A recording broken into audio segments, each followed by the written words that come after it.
Hello and welcome to all my dear students. आप सभी बच्चों का एक बार फिर से स्वागत किया जाता है पढ़ रहे ऑनलाइन क्लासेस पे। तो लास्ट लेक्चर में हमने बात की थी सॉल्यूशन चैप्टर का बेसिक। हमने जाना था कि भाई सॉल्यूशन क्या होता है, सॉल्वेंट क्या होता है, सॉल्यूट क्या होता है, और सॉल्यूशन को हम कैसे डिवाइड कर सकते हैं on the basis of component, on the basis of physical state. तो वो सब बेसिक इंट्रोडक्शन हमने लास्ट क्लास में देखा था। तो अब हम स्टार्ट कर रहे हैं बहुत ही इंपॉर्टेंट टॉपिक जो कि इस चैप्टर का बेसिक है। अगर आपको ये नहीं समझ में आया तो फिर आपको कोलिगेटिव्स के न्यूमेरिकल में बड़ी प्रॉब्लम होने वाली है ना। तो मैं ये कह सकता हूं कि बेसिक है, ये आपको आना बड़ा ही जरूरी है। तो इस लेक्चर में हम बात करेंगे कंसंट्रेशन टर्म्स के बारे में कि जो हमारी कंसंट्रेशन टर्म्स होती है वो क्या क्या होती है। ठीक है जी। तो आइए, तो ये हमारा भाई सॉल्यूशन है और यहां पे हम इसका डिस्कशन कर रहे हैं फटाफट से। तो ये सॉल्यूशन और इसके बाद मेरा इंट्रोडक्शन मैंने आपको पहले भी दिया था कि चैप्टर चल रहा है जी हमारा सॉल्यूशन। मेरा नाम संजय कुमार, पिछले 6 साल से मैं केमिस्ट्री पढ़ा रहा हूं। अब देखिए भाई, हमारा जो आज का टॉपिक है वो है कंसंट्रेशन टर्म्स के बारे में कि ये जो कंसंट्रेशन टर्म्स क्या होती हैं। जैसे आपने 11th क्लास में भी इनको पढ़ा हुआ है। आपने मोलैरिटी के बारे में जरूर सुना होगा कि मोलैरिटी क्या होता है। आपने मोलैलिटी के बारे में जरूर सुना होगा। इन दोनों का इंटर कन्वर्जन करते हैं वो कैसे होता है, मोल फ्रैक्शन क्या होता है, पीपीएम क्या होता है, percentage weight by mass, percentage weight by wait क्या होता है, परसेंटेज वॉल्यूम बाय वॉल्यूम क्या होता है। तो इन सभी का डिस्कशन करेंगे इस वीडियो में with the help of numericals. बहुत अच्छे अच्छे न्यूमेरिकल्स डिस्कस करेंगे। तो भाई आ जाइए यहां पे। तो कंसंट्रेशन क्या होता है, सबसे पहले तो हमें कंसंट्रेशन का पता होना चाहिए। What is the meaning of concentration. ठीक है, तो इसको देखो बताया गया है यहां पे, है ना।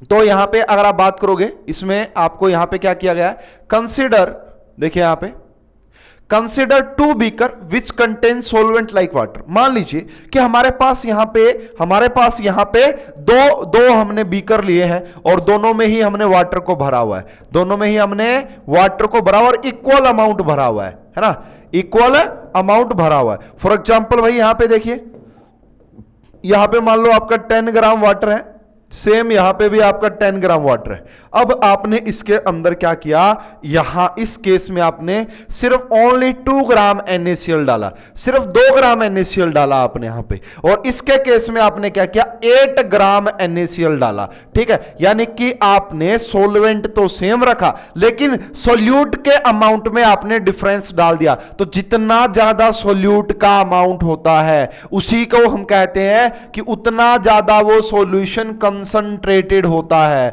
उतना ज्यादा वो सॉल्यूशन कंसंट्रेटेड होता है। तो ये मतलब होता है कंसंट्रेशन का।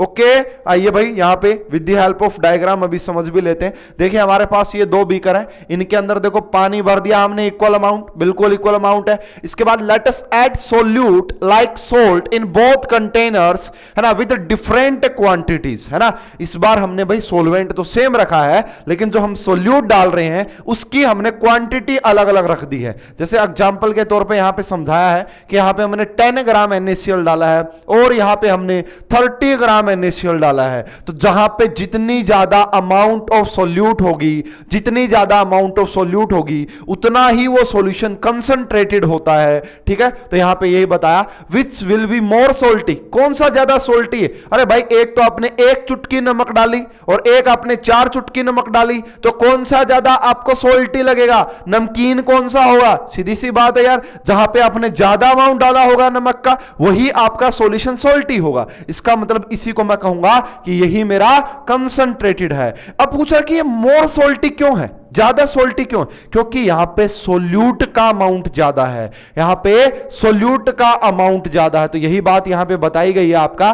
तो देखिए यहां पे मोर क्वांटिटी ऑफ NaCl, जितनी ज्यादा NaCl की क्वांटिटी होगी उतना ही वो सोल्टी होगा और इसी सॉल्यूशन को हम कंसंट्रेटेड सॉल्यूशन कहेंगे। ठीक है, तो यहां पे देखिए concentration of NaCl is more, NaCl का जो अमाउंट है उसकी जो कंसंट्रेशन वो ज्यादा है। ठीक है, इसी को मैं कह सकता हूं कि concentration of solution is the amount, concentration of solution का मतलब क्या होता है? Amount of solute dissolved is non amount of solvent and solution. भाई आपने सोल्यूट का कितना अमाउंट डाला है एक फिक्स सोलवेंट या सॉल्यूशन के अमाउंट में, उसी को हम कहेंगे कि कंसंट्रेशन। तो यहां पे जैसे हमारे पास मोलैलिटी आएगी, मोलैलिटी का मतलब होता है कि आपने कितने मोल्स डाले हैं सोल्यूट के, है ना, इतने ग्राम सोलवेंट के अंदर, है ना, कितने ग्राम सोलवेंट के अंदर अभी डिस्कस करेंगे। 1000 ग्राम सोलवेंट के अंदर आपने कितने नंबर ऑफ मोल्स डाले हैं सोल्यूट के, उसी को हम एक कंसंट्रेशन टर्म कहेंगे। उसी का डिस्कशन हम डिटेल में करने वाले हैं यहां पे। तो देखिए भाई सबसे पहला क्वेश्चन यहां पे अराइज होता है, what is the meaning of dilute solution. Dilute solution और डाइल्यूशन क्या होता है? तो भाई डाइल्यूशन का मतलब इतना सा होता है यहां पे, डाइल्यूशन का मतलब यह होता है, भाई मान लीजिए यहां पे क्या था मेरे पास, है ना, मेरे पास ये पहले क्या था, यहां पे मेरे पास यहां पे पहले 80 ग्राम वाटर था, है ना, 80 ग्राम क्या था मेरे पास, वाटर था, और इसके अंदर मैंने 10 ग्राम NaCl डाल रखा था, इसके अंदर मैंने 10 ग्राम NaCl डाल रखा था। अब डाइल्यूशन का मतलब होता है कि आपने पानी डाल दिया इसके अंदर, है ना। डाइल्यूशन का मतलब क्या है कि आपने यहां पे क्या डाल दिया भाई, यहां पे एक्स्ट्रा वाटर डाल दिया। तो जैसे ही आपने इसको डाइल्यूट किया तो क्या हो गया, अब यहां पे मान लो कि ये आपका 100 ग्राम वाटर हो गया, और क्या भाई यहां पे सोल्यूट उतना ही आपका सोल्यूट उतना ही, कितना, यहां पे 10 ग्राम ही है। अब मुझे एक बात बताइए, क्या डाइल्यूशन से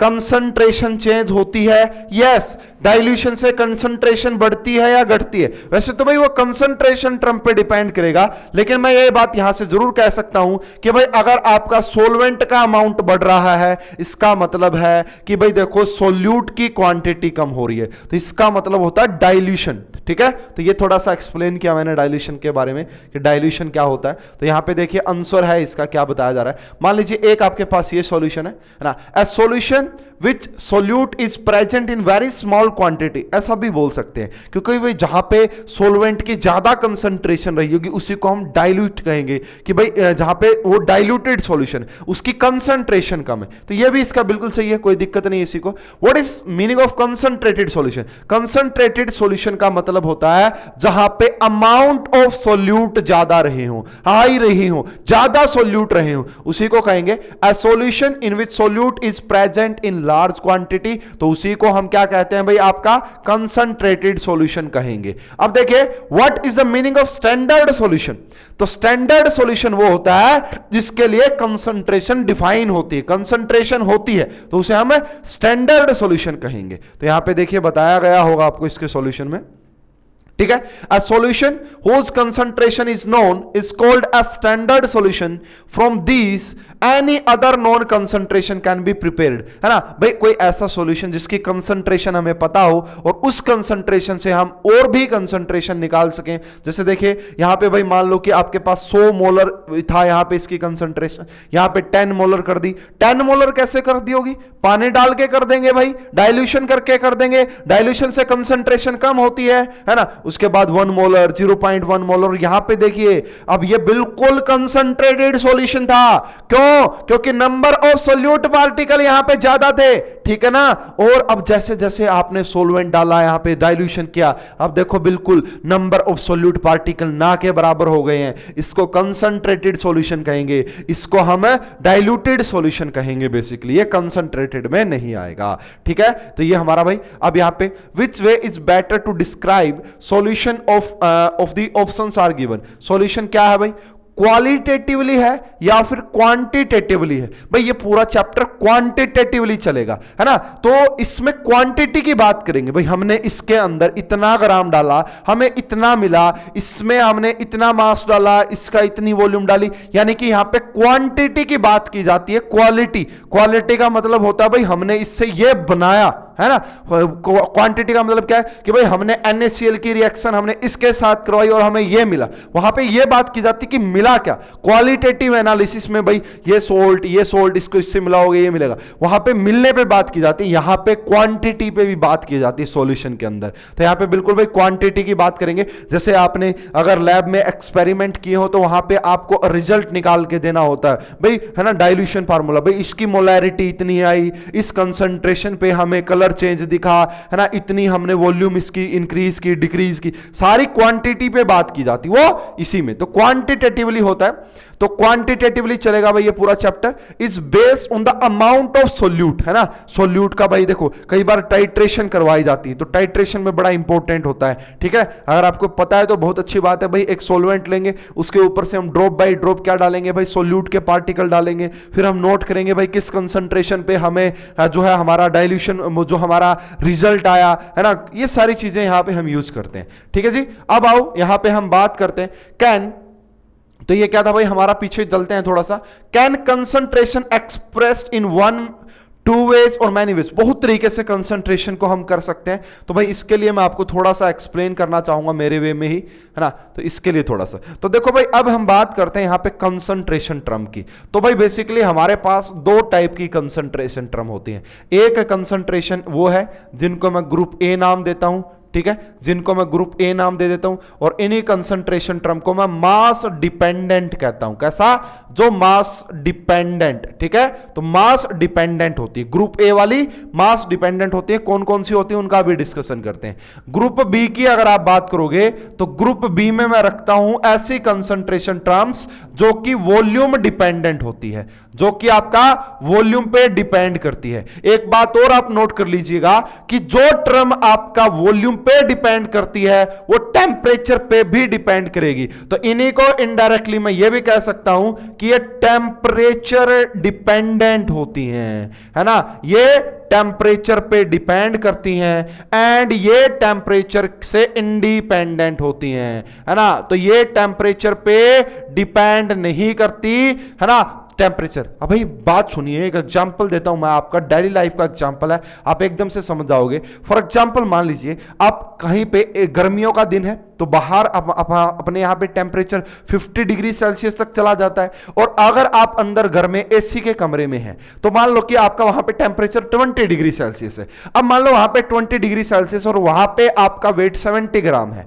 ना, 70 किलोग्राम है, 70 किलोग्राम, ग्राम तो नहीं कहना सही होगा, किसी का नहीं मिलेगा, 70 किलोग्राम है। तो भाई जैसे ही आप बाहर निकलोगे, क्या आपका वेट, टेम्परेचर बढ़ने से आपका वेट भी बढ़ जाता है या कम हो जाता है? नहीं, आपका वेट बाहर भी 70 किलोग्राम ही रहता है। इसका मतलब यह है कि जो मास के ऊपर जो टर्म डिपेंड करती है वो टेम्परेचर इंडिपेंडेंट होती है, टेम्परेचर से कोई लेना देना नहीं होता। जो टर्म्स वॉल्यूम डिपेंडेंट होती है वो टेम्परेचर के साथ डिक्रीज करती हैं, टेम्परेचर के साथ डिक्रीज करती हैं, ठीक है। डिक्रीज इंक्रीज वो डिपेंड करता है, लेकिन वो टेम्परेचर पे डिपेंड करती है। इसलिए भाई ज्यादा जो हमारे लिए अच्छी टर्म्स मानी जाती है वो टेम्परेचर इंडिपेंडेंट वाले को ज्यादा डिस्कशन देते हैं, ठीक है भाई। इसमें कौन कौन सी टर्म आती है, तो इसमें मेनली 4 टर्म्स का डिस्कशन करेंगे भाई हम, है ना। एक को बोला जाता है आपका परसेंटेज W/W, इसी का मतलब होता है परसेंटेज बाई वेट। इसको 2-3 तरीके से लिखा जाता है। इसी को हम परसेंटेज बाई वेट भी लिखते हैं, है ना, मास परसेंटेज भी लिखते हैं इसी को। तो इसी को 2-3 तरीके से लिखा जाता है ना। ये सिर्फ और सिर्फ मास पे डिपेंड करती है। दूसरी जो हमारी टर्म्स होती है यहाँ पे वो भी काफी इंपॉर्टेंट है, मोल फ्रैक्शन। वो हमारी कौन सी होती है जी यहाँ पे, मोल फ्रैक्शन। और उसके बाद जो होती है हमारी यहाँ पे ppm, पार्ट्स पर मिलियन। और जो सबसे लास्ट में और सबसे इंपॉर्टेंट इस चैप्टर में हर कोलिगेटिव प्रॉपर्टी में यूज करी जाएगी वो है मोलैलिटी, है ना। वो क्या है आपकी मोलैलिटी। मोलैलिटी को हम किससे डिनोट करते हैं जी, स्मॉल m से डिनोट करते हैं हमारी मोलैलिटी को। अगर आप इस ग्रुप बी की बात करेंगे, अगर आप इस ग्रुप बी की बात करेंगे तो यहां पे भी आपको 4 कंसंट्रेशन टर्म मिलेंगी।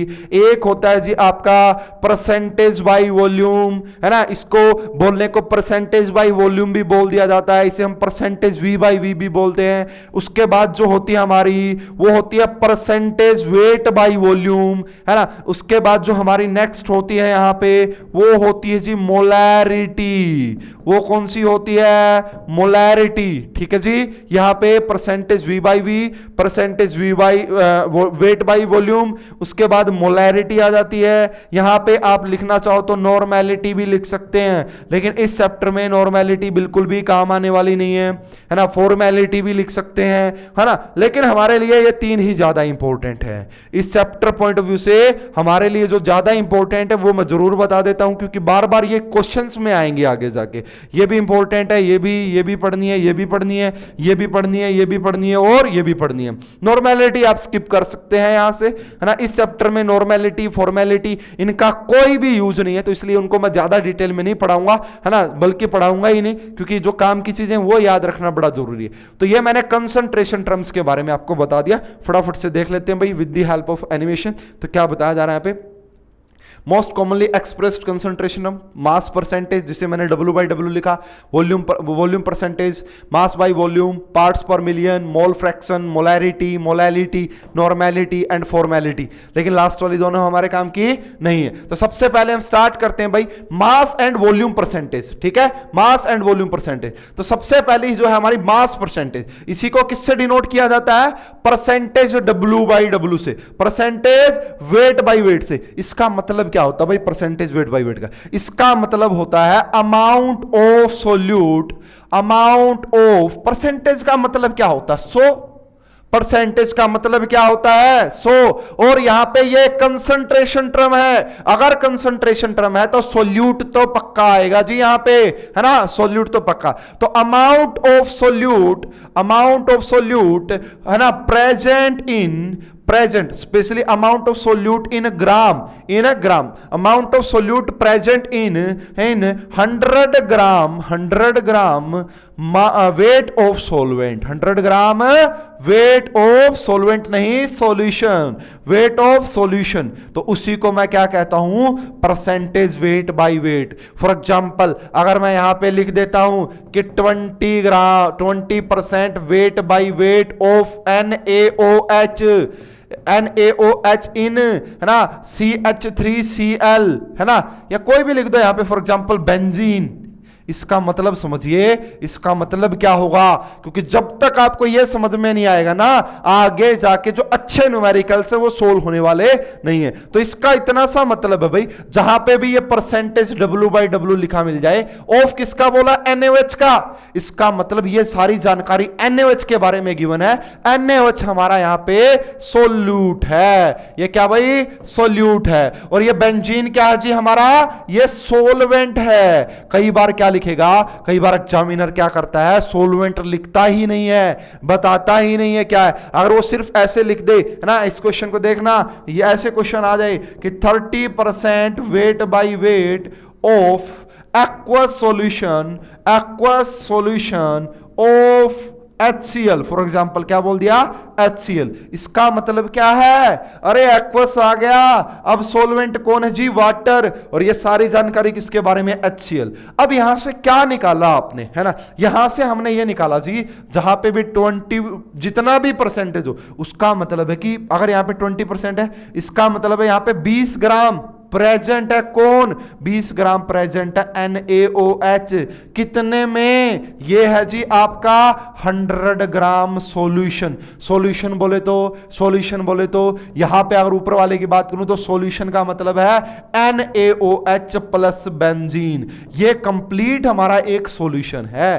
तो इतने में से ना इसके 100 ग्राम में हमारे पास क्या? 20 ग्राम NaOH है। इसका मतलब बेंजीन कितना है? तो सीधी सी बात है यार, बेंजीन तो 80 रहा होगा। सीधी सी बात है, बेंजीन तो 80 रहा होगा। अगर इससे फार्मूला बनाना चाहो, देखना भाई फार्मूला कैसे बनाओगे इससे, तो इससे एकदम से फार्मूला बनाएंगे बड़े अच्छे से। अभी मैं रफ कर रहा हूं इसको। अगर आप फार्मूला बनाना चाहो कि परसेंटेज W बाई W का मतलब क्या हो जाएगा, तो इसका आप बना सकते हैं। ऊपर आप लिखेंगे वेट ऑफ सोल्यूट, ऊपर आप लिखेंगे वेट ऑफ सोल्यूट, और नीचे आप लिखेंगे, है ना, वेट या मास। वेट मास एक ही बात है ना, यहां पे फिजिक्स नहीं लगानी कि भाई अलग चीजें हैं। तो यहां पे नीचे लिखेंगे आप weight of solution, weight of solution into में परसेंटेज की बात करोगे तो इनटू में हो जाएगा 100, इनटू में हो जाएगा 100, है ना। क्वेश्चन ऐसे आ जाए, बड़ा सिंपल सा क्वेश्चन। बोला कि भाई हमने 25 ग्राम NaOH को हमने डाला है इन 80 ग्राम वाटर के अंदर। तो बताइए what is the percentage weight by wait, क्या होगा परसेंटेज वेट बाय वेट। अब बहुत सारे बच्चे जल्दबाजी में क्या करते हैं, वो लिखेंगे ऊपर 20 और नीचे 80 लिख जाते हैं। नीचे 80 लिखते ही गलती हो जाएगी भाई। अरे भाई 80 तो सिर्फ वाटर है, टोटल कितना है, सॉरी यहाँ पे 20 गलती से लिखा भाई, 25 आएगा, है ना। 25 और यहाँ पे 80 नहीं 100 लिखना पड़ेगा, है ना, क्योंकि सॉल्यूशन की बात की जा रही है। तो इसको जब आप देखोगे तो ये कितना आ गया आपका 20% है। इसको क्या कहेंगे भाई, 20% weight by wait of NaOH। ये होता है जी वेट बाय वेट का मतलब। ठीक है भाई, समझ में आ गया होगा आपको। इसकी एक्सप्लेनेशन भी देख लेते हैं। डेफिनेशन यहाँ पे बताई जा रही है सबसे पहले तो, हालांकि मैं सब कुछ आपको बता चुका हूं। The amount of solute in grams present in 100 gram of the solution is called percentage, mass percentage. इसका formula percentage mass percentage of component किसके इक्वल आएगी भाई, ना, मास ऑफ सोल्यूट बाई में आपका मास ऑफ सॉल्यूशन इनटू में 100 कर देंगे। ठीक है, सिंपल सा फार्मूला है। इसका मतलब बताइए भाई, है ना, इसका मतलब बताइए। देखो न्यूमेरिकल्स ऐसे आते हैं, है ना, ये पूरे बड़े क्वेश्चन की एक छोटी सी स्टेटमेंट है। जो आपका 3 नंबर का क्वेश्चन आएगा उसकी पहली स्टेटमेंट यही मिलेगी। तो देखो what do you mean by 35% wait by weight of glucose solution.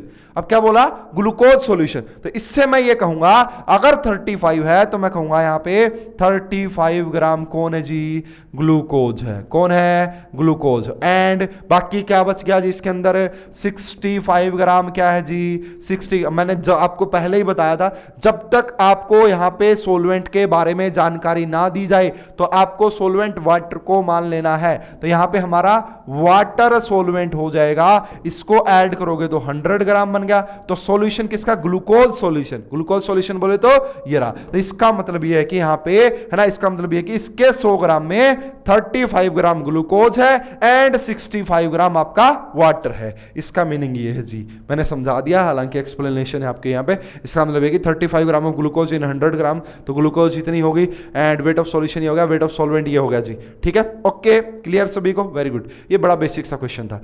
अब देखो भाई ये थोड़ा सा आसान सा ही है, बिल्कुल बहुत ही आसान। क्या बोला गया है यहाँ पे, आ जाइए जी पढ़ लेते हैं इनको अभी हम यहाँ पे।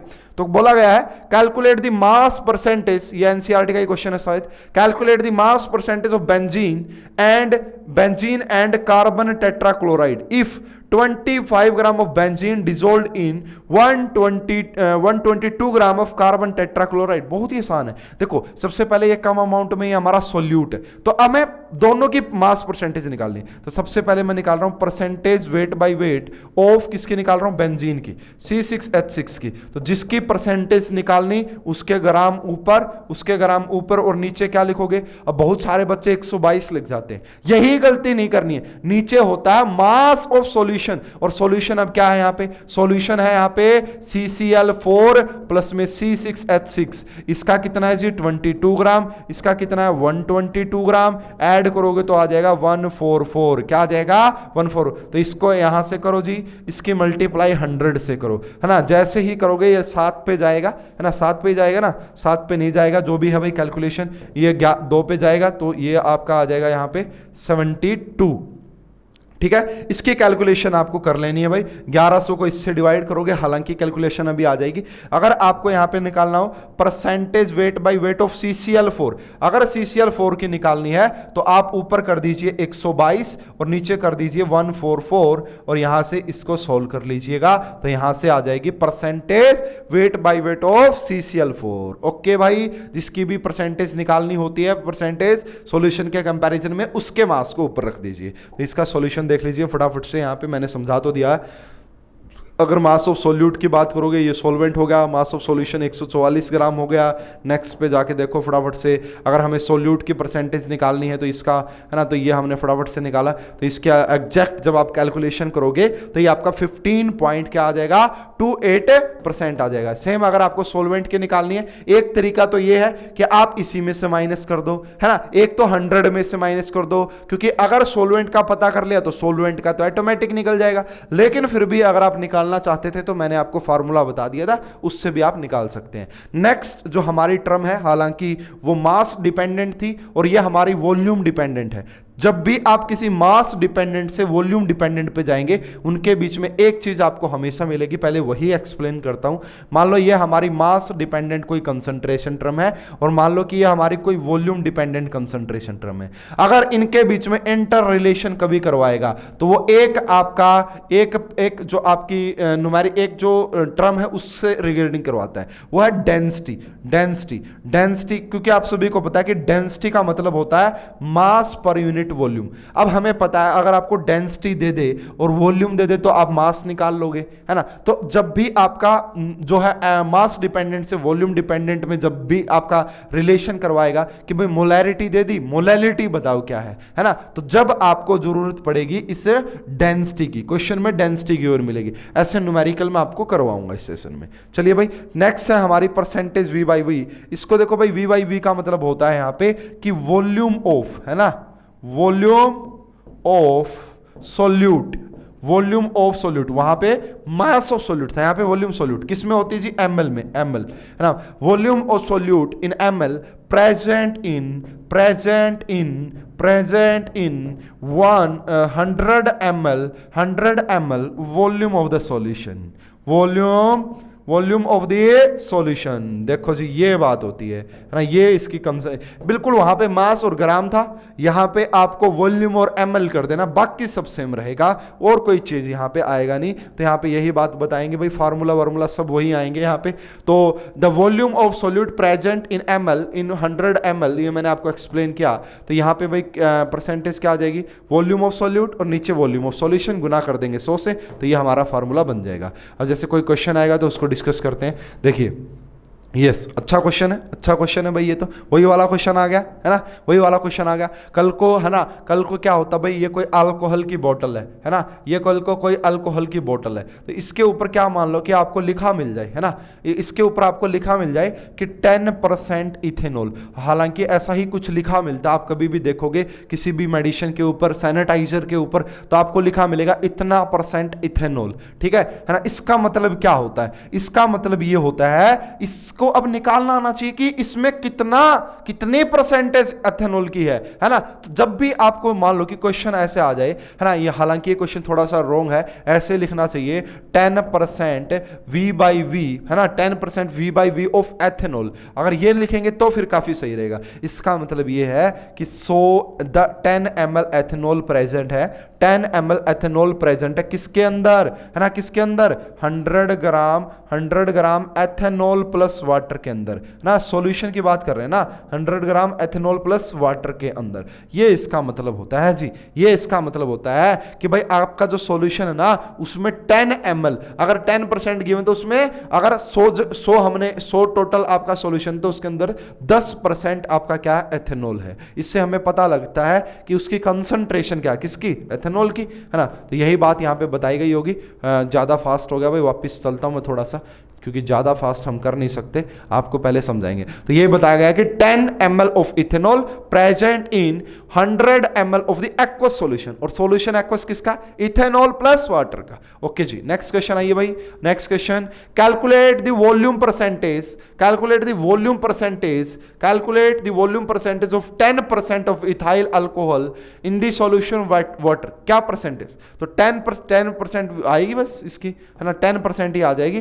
तो वॉल्यूम ऑफ सोल्यूट कितनी हो जाएगी जी, 10, वॉल्यूम ऑफ सोल्यूट 10 हो जाएगी यहां पे। वॉल्यूम ऑफ सॉल्वेंट कितनी हो जाएगी, 90, कितने, 90, वो कितनी आ जाएगी यहां से, तो वो 90 ml आ जाएगी। अब आपसे यहां पे क्या क्वेश्चन पुट कर रहा था, तो वॉल्यूम ऑफ सोल्यूट परसेंटेज निकालोगे तो क्या 10/100 करोगे, तो 10/100 करोगे तो कितना आ गया, 10% ही आ गया। बस ये सिंपल सा था। Next our concentration term is mass by volume. अब क्या होगा यहां पे, अब क्या होगा इसके अंदर अब ये होगा कि एक मास होगा। इसको लिखने का तरीका देखिए, सबसे पहले यहां पे दो टर्म आई है, mass by volume percentage and parts per million, जिसे हम पीपीएम कहते हैं। तो इसको मैं लिखूंगा यहां पे W/V। इसका मतलब होता है amount of solute present in, है ना, 100 ml volume of the solution. उसी को हम क्या कहेंगे, परसेंटेज वेट बाय वॉल्यूम कहेंगे। अब आएगी भाई आपका mass by volume percentage, it is denoted by W/V। जैसे ही W आ गया इसका मतलब वेट की बात की जा रही है, जैसे ही V आ गया इसका मतलब वॉल्यूम की बात की जा रही है। तो यहां पे देखिए डेफिनेशन की अगर बात करोगे, the mass of solute in grams, ये बात भी ध्यान में रखना, ग्राम में होने चाहिए। The mass of solute in gram present in 100 ml solution or it is the mass of solute dissolved in 100 ml of the solution। इसी को कहा गया है। देखो यार यहाँ पे दो टर्म आई, तो उनको बस रिलेशन करना है। दो टर्म क्या क्या आई है भाई यहाँ पे, एक तो आपका आ गया परसेंटेज W/V। इसका मतलब समझ गए कि यहाँ पे वेट प्रेजेंट होगा, किसमें प्रेजेंट होगा भाई, ग्राम में, और किसके अंदर, V के अंदर, वॉल्यूम के अंदर। कितनी वॉल्यूम आई होगी, 100 के अंदर। तो इसको हम बोलेंगे यहां से। इससे हमारा क्या फायदा जी, इससे बड़ा जबरदस्त वाला फायदा देखो, अगर कहीं पे हमें लिखा मिल जाए कि 20% weight by volume of urea solution, है ना, यूरिया सॉल्यूशन। इसका मतलब अगर आपसे पूछे यहाँ पे, अगर आपसे पूछे यहाँ पे, सबसे पहले तो आप बताइए कि यूरिया का वेट कितना है। तो आप क्या कहोगे कि यूरिया यहाँ पे 20 ग्राम है। क्यों, क्योंकि हमारी डेफिनेशन क्या कहती थी, अगर कहीं पे परसेंटेज W/V लिखा मिले तो आपको यह बता देना है कि भाई वहां पे जो भी कितना मास प्रेजेंट है सोल्यूट का इन ग्राम, कितने के अंदर, 100 ml के अंदर है। कितने, तो यहां पे देखो ये तो मास ऑफ यूरिया हो गया। अगर आपसे वॉल्यूम ऑफ सॉल्यूशन पूछता, तो वो कितनी हो जाती, वो आपकी 100 हो जाती। वो कितनी, 100 हो जाती। तो इससे भी हम रिलेट करेंगे, काफी क्वेश्चन आपको ऐसे देखने मिलेंगे यहाँ पे, जिनसे को इस तरीके से। तो यहाँ पे देखो भाई ये बात बताई गई। तो इसका फॉर्मूला क्या हो जाएगा, अगर आपको मास बाय वॉल्यूम परसेंटेज निकालना है तो ऊपर आ जाएगा मास और नीचे आ जाएगी वॉल्यूम। तो मास ऑफ सोल्यूट आएगा यहाँ पे और नीचे आएगी वॉल्यूम ऑफ सॉल्यूशन। नीचे क्या आएगी आपकी, वॉल्यूम ऑफ सॉल्यूशन। इसके मल्टीप्लाई कर देंगे 100 से, तो ये आ जाएगा भाई। इसका कोई क्वेश्चन देख लेते हैं यहाँ पे। तो what is the mean of 10% weight by volume. तो 10% वेट बाय वॉल्यूम का मतलब क्या है, तो वही हम यहां पे देख लेते हैं। तो इसका इतना सा मतलब होगा कि यहां पे भाई आपका 10 ग्राम क्या रहा होगा, सोल्यूट रहा होगा।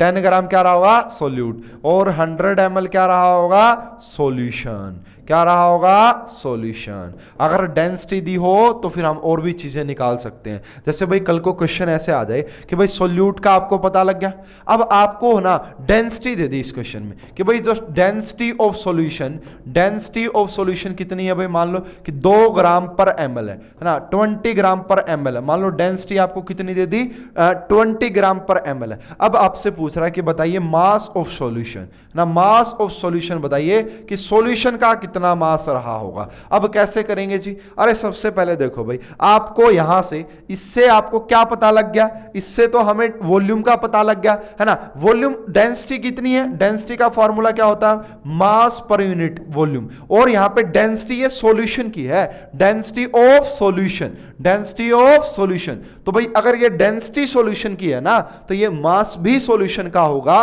और ये वॉल्यूम भी सॉल्यूशन की होगी। ठीक है, तो यहां पे देखो, अब आपको डेंसिटी दे दी कितनी, 20। वॉल्यूम आपको पता है कितनी है जी, ये रहा, है ना, वॉल्यूम कितनी, ये रहा। तो यहां से क्या आ गया, मास ऑफ सॉल्यूशन आ गया, मास ऑफ सॉल्यूशन। कल को कह दे कि भाई मास ऑफ सॉल्यूशन से चलो पता लग गया हमें, है ना, तो ये मास ऑफ सॉल्यूशन कितना हो गया, 2000। और ये किस में आएगा भाई, ग्राम में। 2000 ग्राम, क्यों, क्योंकि यहां पे ग्राम था। ठीक है, तो 2000 ग्राम है। अब आपसे कह दे कि बताओ मास ऑफ सॉल्वेंट, अब आपसे बताओ मास ऑफ सॉल्वेंट। तो मास ऑफ सॉल्वेंट अगर आपको निकालना हो तो कैसे निकालेंगे भाई, सॉल्यूशन का पता है, सोल्यूट का माइनस कर देंगे। तो देखो यार 2000 में से 10 माइनस करोगे तो ये तो वेरी डाइल्यूटेड सॉल्यूशन है ना, ये तो वेरी डाइल्यूटेड सॉल्यूशन है। आपने एक बात नोट की, क्या बात नोट की देखता हूं भाई, मैंने आपको एक बात पहले ही बताई थी कि भाई जब भी आपको इस टाइप की रिलेशन चाहिए होगी ना, मास वॉल्यूम का ना, मास डिपेंडेंट वॉल्यूम डिपेंडेंट, इन जब भी इनमें इंटर कन्वर्जन करोगे वहां पे आपको डेंसिटी जरूर गिवन मिलेगी। तो ऐसे क्वेश्चन बना सकता है एग्जामिनर, डिजाइन कर सकता है, बड़े बेसिक लेवल के क्वेश्चन होते हैं, है ना। चलिए जी आगे, इसका तो आंसर मैंने दिया। इसका मतलब बस जस्ट इतना ही होता है कि 10 gram of solute present in 100 ml of the solution, ये इसका मतलब होता है। नेक्स्ट हम आगे बढ़ते हैं भाई। Calculate mass by volume percentage of NaOH when 10 gram of NaOH is present in the 100 ml of the solution। तो इसको कैसे डिस्कस करेंगे, देखिए भाई सबसे पहले यहाँ पे अब आपसे क्या बोला गया है कि आपको मास और ये निकालना। सबसे ऊपर मैं क्या लिखूंगा भाई, तो यहाँ पे पहले लिखने का तरीका आना चाहिए कि परसेंटेज V/V ऑफ NaOH, है ना, किसकी निकालनी है, NaOH की। इसका मतलब ऊपर आएगा वेट ऑफ NaOH, कितना दिया है जी वेट ऑफ NaOH, तो 10 ग्राम NaOH कितने में प्रेजेंट है, इतने में। इसकी मल्टीप्लाई किससे कर देंगे, 100 से, तो कितना आ जाएगा यहाँ पे 10% वेट बाय वॉल्यूम आ जाएगा। कितना, 10% वेट बाय वॉल्यूम आ जाएगा। बड़ा आसान सा था, बड़ा आसान सा क्वेश्चन था ये तो, है ना। तो आपने बिल्कुल इजीली निकाल दिया होगा कि ये रहा जी, तो ये आपकी वहां से आ गई बात, ठीक है। नेक्स्ट क्वेश्चन वही है, ये तो बिल्कुल सही है भाई, आप इसको ट्राई कर लीजिएगा, बिल्कुल 10 करेक्ट आंसर आएगा इसका। इतना मतलब इतना बड़ा बनाने की जरूरत नहीं होती, ठीक है। ये बस जस्ट आपको अच्छे से एक्सप्लेनेशन मिले वो, यस। तो अभी तक हम 3 हमारी जो कंसंट्रेशन टर्म्स है उनको पढ़ चुके हैं। तो वो 3 कौन कौन सी कंसंट्रेशन टर्म है भाई, तो सबसे पहली मैंने आपको पढ़ाई यहाँ पे percentage weight by wait, percentage mass, ठीक है। सेकेंडली मैंने पढ़ाई परसेंटेज V/V, और तीसरी जो मैंने आपको पढ़ाई वो पढ़ाई आपका परसेंटेज वेट बाय वॉल्यूम। तो ये 3 कंसंट्रेशन टर्म हम पढ़ चुके हैं। नेक्स्ट कंसंट्रेशन टर्म है हमारी छोटी सी है, पार्ट्स पर मिलियन। तो यार नाम से ही पता लग रहा है कि मिलियन का पार्ट, है ना। तो ये क्या होती है, इस कंसंट्रेशन टर्म का हम यूज कब करेंगे, जहां पे भाई आपका काफी कम नंबर ऑफ सोल्यूट प्रेजेंट हो, है ना, कम नंबर ऑफ सोल्यूट प्रेजेंट हो, वहां पे इसका यूज किया जाता है। तो देखिए, when a solute is present in very small amount, small quantity, बहुत ही स्मॉल क्वांटिटी में प्रेजेंट हो, है ना, तो उस जगह पे हम यूज करते हैं पार्ट्स पर मिलियन, कि मिलियन में से कितना पार्ट है ना, इस तरीके से। तो यहां पे देखिए, when a solute is present in very small quantities then it is convenient to express the concentration in ppm, parts per million में हम उसको एक्सप्रेस करते हैं, डोनेट करते हैं। तो इसका फार्मूला इतना सा होता है भाई, पार्ट्स पर मिलियन का सबसे ऊपर रखते हैं हम number of parts of the component, specially solute भी आप बोल सकते हो, number of parts of the component. अब ये मिलियन में से, है ना, इसकी मल्टीप्लाई सॉल्यूशन लिखेंगे नीचे, और फिर उसकी मल्टीप्लाई 10⁶ से कर देंगे, तो total number of parts of the all component in a solution. भाई वो एक कंपोनेंट कितना है और टोटल कितने कंपोनेंट है पूरे सॉल्यूशन में, और इसकी मल्टीप्लाई कितने से करेंगे, 10⁶ से, तभी जाके ये बनेगा पार्ट्स पर मिलियन। तो जी ये हमारा फॉर्मूला होता है इसका, इस फॉर्मूले की तरफ जरूर आप ध्यान दीजिए। तो यहां पे क्या है, इसका ppm का मतलब क्या है, पार्ट्स पर मिलियन, यानी कि यहां पे आपको कंपोनेंट के पार्ट्स बताने हैं, कितने पार्ट रहे होंगे, नीचे आपको टोटल पार्ट्स बताने हैं, इसकी मल्टीप्लाई कर देनी 10⁶, तभी तो ये पार्ट्स पर मिलियन आएगा आपका। चलिए भाई आगे इसके ऊपर कुछ क्वेश्चन देखते हैं। फॉर एग्जांपल, हाँ ये भी इसके काफी अच्छे एग्जांपल है। देखो, concentration of dissolved oxygen in sea water can be expressed in ppm। भाई जो आपका समुद्र का पानी होता है उसके अंदर ऑक्सीजन प्रेजेंट होती है, लेकिन वो ऑक्सीजन उस पानी के रिस्पेक्ट में तो बहुत कम होती है, इसीलिए उसको हम, उस ऑक्सीजन को हम पार्ट्स पर मिलियन में एक्सप्रेस करते हैं, है ना। कई बार भाई जैसे आपकी नदियां, जो नदियों का पानी, रिवर्स का पानी है, तो वो कितना उसमें कितनी मतलब पोल्यूशन है, तो उसको भी हम पार्ट्स पर मिलियन से एक्सप्लेन करेंगे, ठीक है जी। ऐसे क्वेश्चन आपको देखने को मिलेंगे। तो concentration of pollutants in the water और atmosphere can be expressed in ppm, तो वो भी आपने देखेंगे कि पार्ट्स पर मिलियन में ही एक्सप्लेन किए जाते हैं। जो बच्चे आपका एनवायरमेंटल पढ़ते हैं उनको इसके बारे में जरूर पता होगा, है ना। जैसे कि यहाँ पे देखो, है ना, और वाटर का मतलब पानी कितना पोल्यूटेड है, इसका भी पता हम पार्ट्स पर मिलियन से ही करते हैं। भाई इतने पानी में इतने अमाउंट यहाँ पे पोल्यूशन है, तो उसी से हम बता देते हैं भाई ये नदी गंदी है ना, इसके अंदर ज्यादा पोल्यूशन है, इसके अंदर कम है, यहाँ पे पानी साफ है, वहां पे पानी गंदा है, सब हम पार्ट्स में इसी के हेल्प से हम निकालते हैं। तो नेक्स्ट कुछ क्वेश्चन डिस्कस करते हैं। हाँ, ये भी एक अच्छा क्वेश्चन है यहाँ पे। देखिए, explain the importance of fluoride ion in water and any other use. भाई इस फ्लोराइड आयन की वाटर में इंपॉर्टेंस क्या होती है? तो इसका आंसर दिया गया है यहाँ पे 1 ppm। देखो 1 parts per million of fluoride ions concentration in water prevents tooth decay. अगर हमारे वाटर के अंदर अगर 1 ppm भी फ्लोराइड प्रेजेंट होना तो हमारे दांतों को खराब होने से बचाती है वो, ठीक है, अगर वो काफी 1 ppm ही हो तो। अब अगर आप उसकी क्वांटिटी थोड़ी सी बढ़ा देंगे, अगर आपने पानी में फ्लोराइड की क्वांटिटी बस 1.5 ppm भी हो गई ना, तब जाके वाटर लीड्स टू मोटलेड टीथ, तो दांत थोड़े से खुरदने होने लग जाते हैं, खराब होने लग जाते हैं अगर क्वांटिटी थोड़ी सी भी बढ़ गई। उसके बाद देखना, higher concentration of fluorides ion in water become poisonous. अगर आपके पानी में फ्लोराइड की कंसंट्रेशन ज्यादा हो जाए ना, पार्ट्स पर मिलियन में, तो फिर वो आपके लिए जहर की तरह भी काम कर सकता है। उसके बाद sodium fluoride is use in rat poison ना। सोडियम फ्लोराइड जो होता है NaF, सोडियम फ्लोराइड का फार्मूला NaF, उसका यूज किया जाता है चूहों को मारने वाली मेडिसिन वगैरह में, ठीक है, रेट पॉइजन के तौर पे इसका यूज किया जाता है। तो ये थोड़ा सा मैंने explanation the parts per million के ऊपर। इसके ऊपर कुछ MCQs कर लेते हैं। तो देखिए, water population can be population क्या गया, सॉरी भाई, water pollution can be measured in. Water की पॉल्यूशन को हम कैसे मेजर करते हैं? तो सबसे पहला percentage weight by weight, no. उसके बाद percentage weight by volume, no.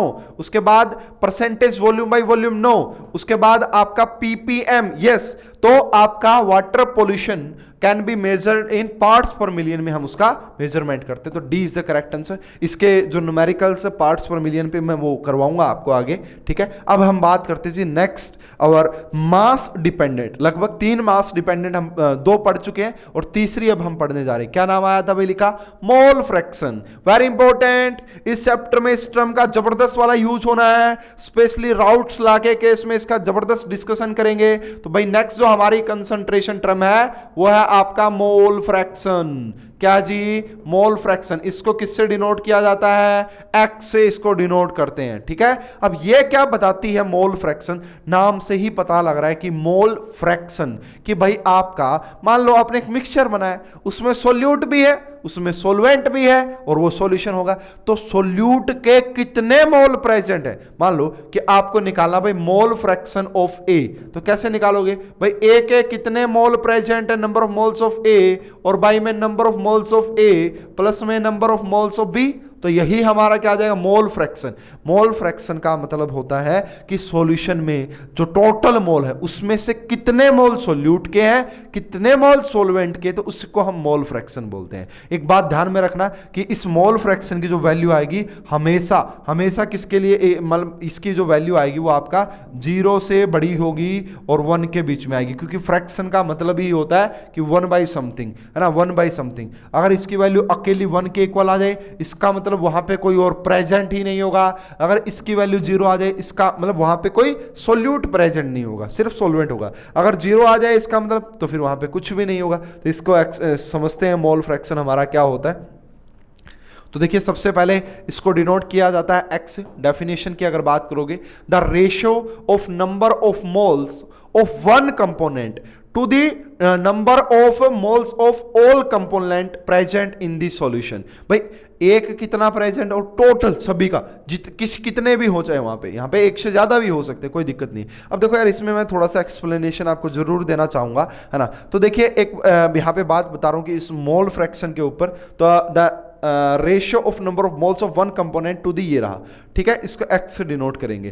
तो ये इसकी डेफिनेशन है, ये इसकी यहाँ पे डेफिनेशन हमने पढ़ी। अब मैं थोड़ा सा आपको मोल्स के बारे में बताना चाह रहा था कि नंबर ऑफ मोल्स कैसे निकालते हैं, ना।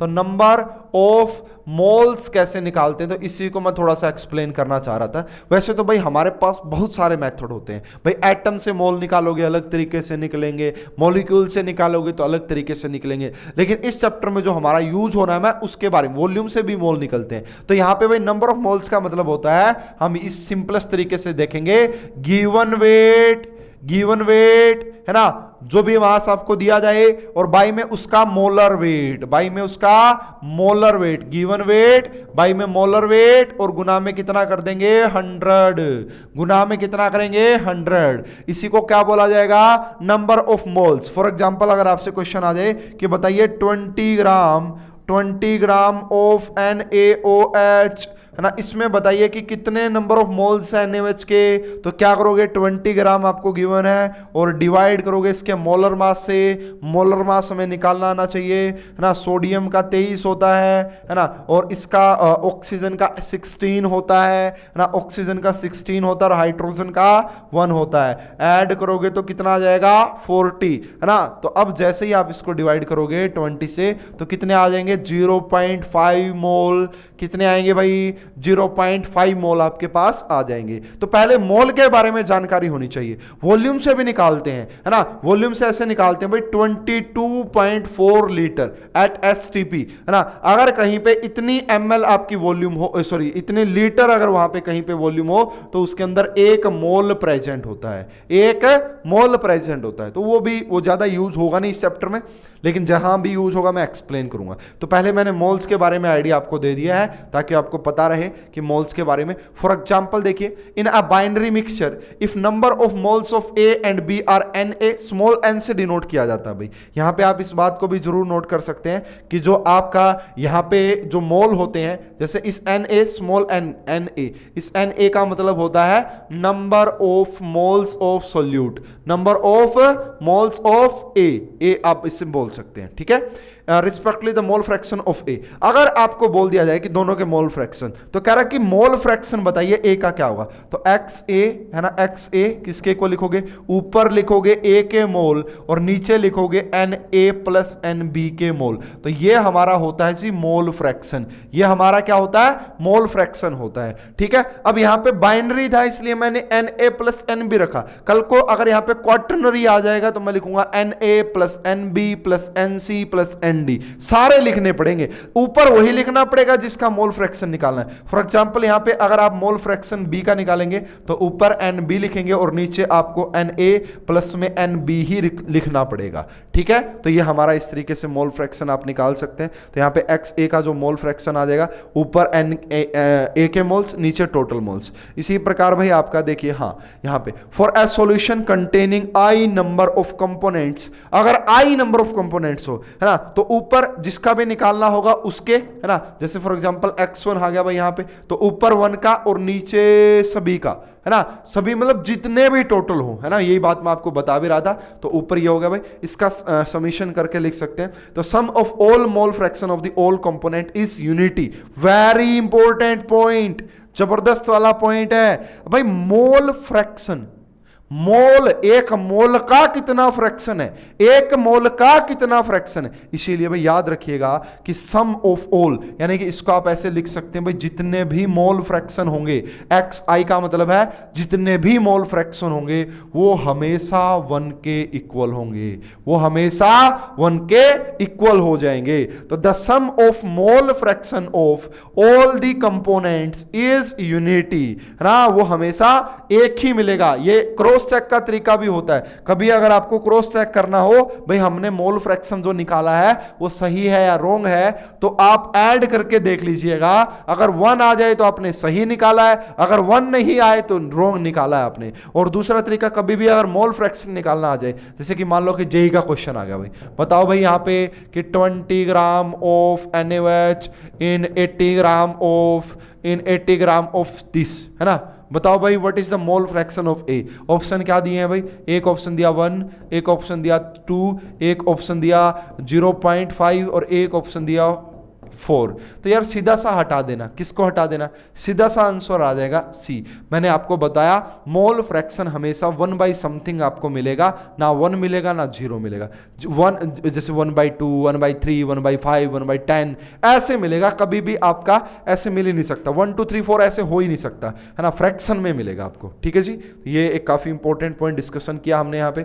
उसके बाद देखिए इन सभी का सम 1 के इक्वल होगा।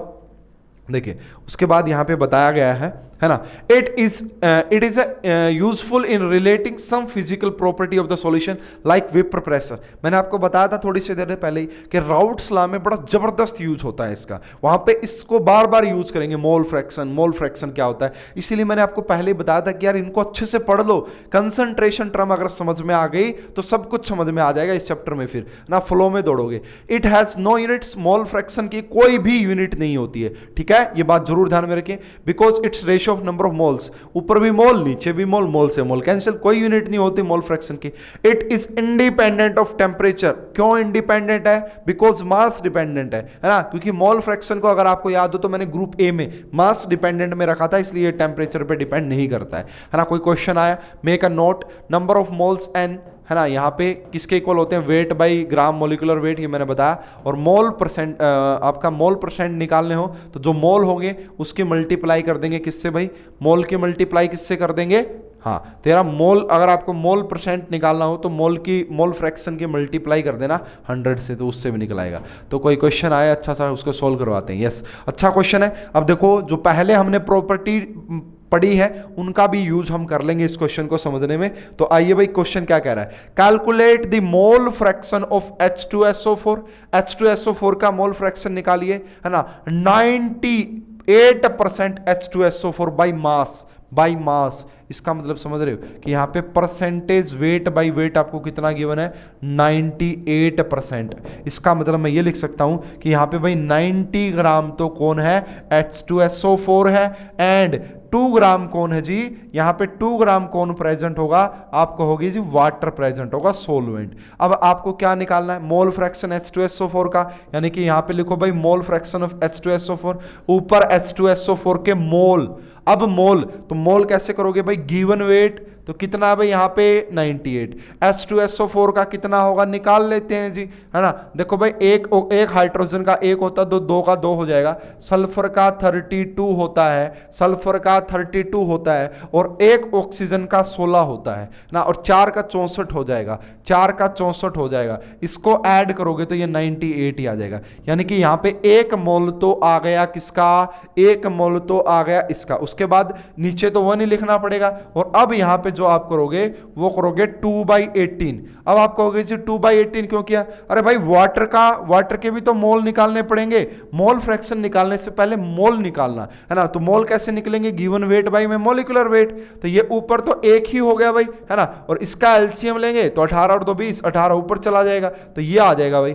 जब आप इसको सोल्व कर रहे होगे तो देखो इसको अगर आप 2 पे डिवाइड कर रहे हो तो ये 9 और ये 10, कितना आ गया 0.9। क्या हमारा वेरीफाई हो गया, क्या ये 0.9 आ सकता है, यस मैंने कहा था 0 से 1 के बीच में आ जाओ, करेक्ट है। अगर ये किसका है, H2SO4 का, अगर यहां पे कहे कि वाटर का मोल फ्रैक्शन बताइए तो 1 में से माइनस कर दो तो 0.1 मोल फ्रैक्शन होगा यहां पे किसका, XH2O। क्यों, क्योंकि sum of all mole fraction is equal to 1। इससे ये बात प्रूव हो गई हमारी, बिल्कुल अच्छे से हमें समझ में भी आ गया। तो इसका सॉल्यूशन मैंने करवा दिया, हालांकि यहाँ पे भाई मैं दिखा भी दूंगा आपको पूरा, इन्होंने अच्छे से इन्होंने भी एक्सप्लेन किया होगा, इनका तरीका थोड़ा सा अलग है, ऐसे बिल्कुल बात वही बिल्कुल बताएंगे भाई, है ना, बात बिल्कुल वही बताएंगे, क्योंकि ये पीपीटी भी कोई मतलब बनाई गई है तो मैंने ही इनको डिजाइन करवाया है, ठीक है। तो आप देख लीजिए, है ना, तो ये इसके वाटर के मोल आ गए, इसको जब आप सोल्व करोगे तो वही exact is the correct answer. Next question क्या कहता है, आओ नेक्स्ट क्वेश्चन की तरफ भी बढ़ते हैं, पूछते हैं कि ये क्या कहना चाह रहा है। तो यहाँ पे बताया गया है कि एक सॉल्यूशन है सुक्रोज का, है ना, सुक्रोज का इन वाटर लेबल्ड है, उसके ऊपर लिखा गया है कि 20% weight by weight, what will be the weight mole fraction of each component in the solution. Each component जब भी लिखे इसका मतलब यहाँ पे 2 कंपोनेंट प्रेजेंट है, एक तो खुद सुक्रोज प्रेजेंट है और दूसरा हमारे पास यहाँ पे कौन प्रेजेंट है, वाटर प्रेजेंट है। अब बच्चे को यहाँ पे क्या प्रॉब्लम आती है मैं वो भी एक्सप्लेन करूंगा यहाँ पे। तो देखिए भाई सबसे पहले अगर मैं बात करूं, हमें निकालना है जी परसेंटेज वेट बाय वेट। इससे मुझे ये पता लग गया कि 20% weight by weight of sucrose है, इससे मुझे ये पता लग गया कि 20 ग्राम सुक्रोज है ना, 20 ग्राम क्या है हमारा यहाँ पे सुक्रोज है, ठीक है। और उसके बाद भाई यहाँ पे 80 ग्राम कौन है जी, वाटर। अब हमें दोनों का क्या पता लग गया है ना, दोनों का हमें क्या पता लग गया, वेट। अब इसके मोल निकालेंगे पहले। तो अगर मैं number of moles of sucrose दूं तो मुझे क्या करना पड़ेगा, गिवन वेट बाई में मोलिकुलर वेट। अब आती है असली दिक्कत बच्चों को। अब इन बच्चों को सुक्रोज का फार्मूला ही नहीं पता होगा। तो सुक्रोज का फार्मूला होता है भाई C12H22 एंड O11। तो ये हमारा सुक्रोज का फार्मूला होता है। इससे आपको सोल्व करना पड़ेगा। अगर इससे सोल्व करोगे तो 12 कितना हो जाएगा 144, क्योंकि कार्बन का 12 होता है। उसके बाद भाई 16 की मल्टीप्लाई करोगे 11 से, तो मल्टीप्लाई करके देखिए। हालांकि मैं आपको अभी याद करवा दूंगा कि यह आपको याद होना चाहिए, मैं निकालना भी बता रहा हूं आपको, ताकि भाई निकालना भी आए। ऐसा ना हो कि आपको निकालना आता ही ना हो। इसको जब आप ऐड कर रहे होगे तो यहां से आएगा भाई 12, यहां से आएगा आपका 11 और 2 13, यहां पे तो ये आपका 342 आता है। तो ये आप याद रखें, ठीक है, ये आप याद रखें फ्यूचर पॉइंट ऑफ व्यू के लिए कि भाई आपका जो सुक्रोज का जो मॉलिक्यूलर फार्मूला होता है वो 342 होता है। ठीक है ना, बिल्कुल सही किया मैंने मेरे हिसाब से। तो भाई कोई मिस्टेक नहीं की है, कोई की होगी तो उसको सुधार भी लेंगे। तो यहां पे ये आ गया जी इसके मोल। अगर हमें मोल निकालने वाटर के तो कैसे निकालेंगे? अब यहाँ पे भाई 80 ग्राम है और इसको डिवाइड करेंगे 18 से, है ना, इसको डिवाइड करेंगे 18 से, तो ये 3 पे चला जाएगा। ये किस पे चला जाएगा? 3 पे, सॉरी 3 पे नहीं यार, इतनी भी मतलब क्या मिस्टेक करनी, 5 पे चला जाएगा, है ना, 5 पे तो जाएगा, या एग्जैक्ट नहीं जा रहा है ये, तो नहीं 5 पे भी नहीं जाएगा, 8 5 90 होता है। चलो ये फ्रैक्शन में रखते हैं इसको। अब क्या करना है जी, हमें मोल फ्रैक्शन सुक्रोज के निकालने हैं। तो क्या करेंगे, ऊपर करो 20 बाई में 3 4 2, इसके बाद यहाँ पे भी करो 20 बाई में 3 4 2, और यहाँ पे करो 80 बाई में 18। इसका एलसीएम लेंगे, इसको सोल्व करेंगे, तब जाके हमारा यहाँ पे आंसर आएगा। आंसर आपका आएगा फ्रैक्शन में, ये बात जरूर ध्यान में रखना। तो इसकी कैलकुलेशन यहाँ पे ऑलरेडी सोल्व की गई है, तो ज़्यादा टाइम लगाएंगे नहीं। तो सबसे पहले बोला कि मास ऑफ सुक्रोज कितना हुआ 20 ग्राम, ये हमें वहाँ से पता लगा। मोलर मास जो होता है ये हमारा फार्मूला होता है, मैंने बताया C12H22O11, तो ये 342 ग्राम पर मोल हो गया। सोलवेंट कितना है भाई, यहाँ पे 20 करोगे तो 80 हो जाएगा। मोलर ये सब निकाला हमने, तो मोल निकाले सबसे पहले, मोल ऑफ सुक्रोज आए, ये आ गए जी 20 बाई, है ना। उसके बाद हमने मोल निकाले वाटर के, है ना, ये आ गया जी कैलकुलेशन करके। अब हमें अगर ये क्या हो गया, मोल ऑफ सॉल्यूशन किसके इक्वल, सुक्रोज प्लस वाटर। तो बस जस्ट क्या करना है, तो टोटल ऐड कर लो, चाहे इकट्ठे ही ना, 4/5 आ गया टोटल। तो अब सुक्रोज के मोल फ्रैक्शन निकालना है, तो ऊपर सुक्रोज के मोल और नीचे टोटल। तो यह ऐसे सोल्व करोगे तो देखो 0.013, इसका मतलब 0 से 1 के बीच में, बिल्कुल सही है ना। इसी प्रकार अगर वाटर का निकालना हो, अगर आपको वाटर के मोल फ्रैक्शन निकालने हो तो आप क्या कर लीजिए, 1 में से माइनस कर लीजिए, 1 माइनस 0.13। जैसे ही करोगे तो आपका वाटर का मोल फ्रैक्शन भी आ जाएगा। तो मेरे हिसाब से भाई मोल फ्रैक्शन आप इजीली निकाल सकते हैं। तो देख लीजिएगा बिल्कुल वही आएगा, इन दोनों का सम करके देखिए 1 के इक्वल आएगा। तो यहां से ये बात प्रूव हो गई है, यहां से ये बात प्रूव हो गई है कि sum of all mole fraction is equal to 1। तो जी एक और कोई क्वेश्चन भी गिवन है यहाँ पे, आपसे बोला गया है, हाँ इसको भी बिल्कुल देख लेते हैं, नो प्रॉब्लम, बिल्कुल अच्छा क्वेश्चन है, जल्दी से मैं इसका आंसर करवाऊंगा आपको, है ना, आप ज्यादा टाइम लगाएं। Calculate mole fraction of benzene in the solution containing 30% mass by 30% by mass in carbon tetrachloride. इसका मतलब ये है जी 30 ग्राम कौन प्रेजेंट है, 30 ग्राम बेंजीन C6H6 प्रेजेंट है, एंड आपका 70 ग्राम यहाँ पे कार्बन टेट्राक्लोराइड CCl4 प्रेजेंट है। सबसे पहले मोल निकाल लेते हैं जी, मोल निकालो। सबसे पहले मोल ऑफ C6H6 निकालोगे तो कैसे, वेट कितना गिवन 30 ग्राम, मोलार मास कितना आ जाएगा, कार्बन का 12 होता है, 12 छिके 72, प्लस में 6 करोगे 78 आ जाएगा। इसी प्रकार मोल फ्रैक्शन ऑफ मोल निकालने पड़ेंगे CCl4 के, कितना है 70। उसके बाद इसका जब निकालोगे, कार्बन का 12 और एक क्लोरीन का 35.5 होता है, 2 का 70 और 4 का 140 प्लस में 12, 140 प्लस में 12 करोगे तो ये आ जाएगा। ये दोनों के मोल आ गए हैं, दोनों के मोल आ गए हैं। कैलकुलेशन थोड़ी सी आपको करनी होती है ना, वो आप इजीली कर भी पाएंगे। तो यहां से जब आप इसको, अब हमें किसके मोल निकालने थे भाई, बेंजीन का मोल फ्रैक्शन निकालना था। तो बेंजीन का अगर आप मोल फ्रैक्शन निकालोगे तो ऊपर रखिए mole of benzene, mole of benzene रखोगे ऊपर, और नीचे आप क्या रखोगे, यहाँ पे रखोगे आपका मोल ऑफ बेंजीन प्लस में मोल ऑफ CCl4। जैसे ही सोल्व करोगे आपके पास आपका आंसर होगा। क्रॉस वेरीफाई करने के लिए मैंने 2 तरीके आपको बता दिए। सबसे पहले मास ऑफ, उसके बाद आपका ये गिवन है ना, सारा बिल्कुल आराम से हम डिस्कशन कर लेंगे, कोई प्रॉब्लम नहीं है। हाँ बिल्कुल सही है ना। तो ये रहा जी, नहीं वो मैंने मिस्टेक की उसमें, 1 मिनट भाई, इसमें मैंने शायद मिस्टेक कर दी है, मैं एक बार दोबारा से क्रॉस चेक कर लेता हूँ। तो यहाँ पे बताया गया कि मोलिकुलर वेट ऑफ दिस, हाँ हाँ सही है बिल्कुल भाई, क्योंकि वहाँ पे 71 होता है, 71 दो क्लोरीन का, क्योंकि 35.5 है, उसके 2 से मल्टीप्लाई करोगे 71, बिल्कुल सही है। वो मैंने वहाँ पे जो लिखा था 152 वो 154 होगा, वो थोड़ा सा क्रॉस चेक हो गया यहाँ से, बाकी सब सही रहेगा। यहाँ पे मोल निकाले बेंजीन के 30 ये हो गया, और अगर इसके निकालोगे 70 भाई ये हो गया। तो इन दोनों का बाकी आप सभी को पता ही यार, बड़ा आसान हो गया। जल्दी से चलिए भाई, अब हमारी नेक्स्ट कंसंट्रेशन टर्म इंतजार कर रही है, उसका भी डिस्कशन कर लेते हैं। वैस वेरी गुड। नेक्स्ट जो हमारी कंसंट्रेशन टर्म है वो है मोलैरिटी।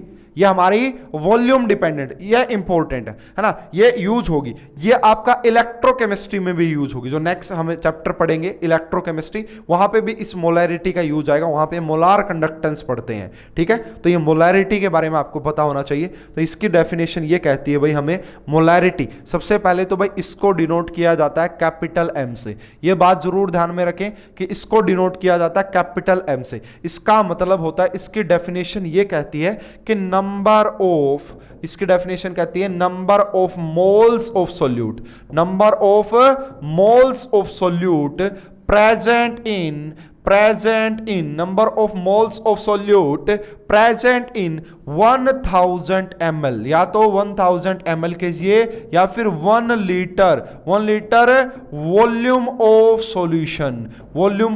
सॉल्यूशन। इसका मतलब ये होता है कि भाई 1 लीटर सॉल्यूशन में या फिर 1000 ml सॉल्यूशन में सोल्यूट के कितने मोल्स हैं, उसी को हम मोलैरिटी कहते हैं। अब क्वेश्चन आएगा जी, है ना, इसकी यूनिट क्या होती है? तो इसकी यूनिट ऊपर देखो, ऊपर क्या आ रहा है, मोल, है ना, नंबर ऑफ मोल्स, और मोल्स की यूनिट क्या होती है, मोल ही होती है, और नीचे आ रही वॉल्यूम, तो इसकी जो यूनिट होती है वो होती है मोल पर लीटर या फिर पर ml, और इसी को हम मोलार लिखते हैं। इसी को हम क्या लिखते हैं भाई, मोलार लिखते हैं। ये बात भी जरूर ध्यान में रखिए कि इसी के यूनिट हम मोलार लिखते हैं। अगर कहीं पे आपको ऐसा लिखा मिल जाए, उसकी डेफिनेशन को समझाना पड़ेगा, बड़े जबरदस्त तरीके से अच्छे क्वेश्चन आते हैं। इसका फार्मूला लिखना हो तो कैसे लिखोगे, मोलैरिटी, ऊपर मैं सिंबल से लिख देता हूं NB। यहां पे देखो भाई बी वर्ड में यूज करूंगा सोलवेंट के लिए, है ना। इस चैप्टर में जहां पे भी मैं बी वर्ड लिखूंगा, फॉर एग्जांपल NB लिखूं, उसका मतलब होता है मैं इसको सोल्यूट के लिए, अगर मैंने पहले सोलवेंट कहा तो वो गलत है, बी को मैं यूज करूंगा सोल्यूट के लिए और ए को मैं यूज करूंगा सोलवेंट के लिए, है ना। ए को मैं यूज करूंगा सोलवेंट के लिए, तो यहां पे मैं लिखूंगा VS का मतलब वॉल्यूम ऑफ सॉल्यूशन। अगर आप यहां पे ml लिखोगे तो आपको 1000 से मल्टीप्लाई करनी पड़ेगी, ऊपर 1000 से मल्टीप्लाई करनी पड़ेगी ऊपर।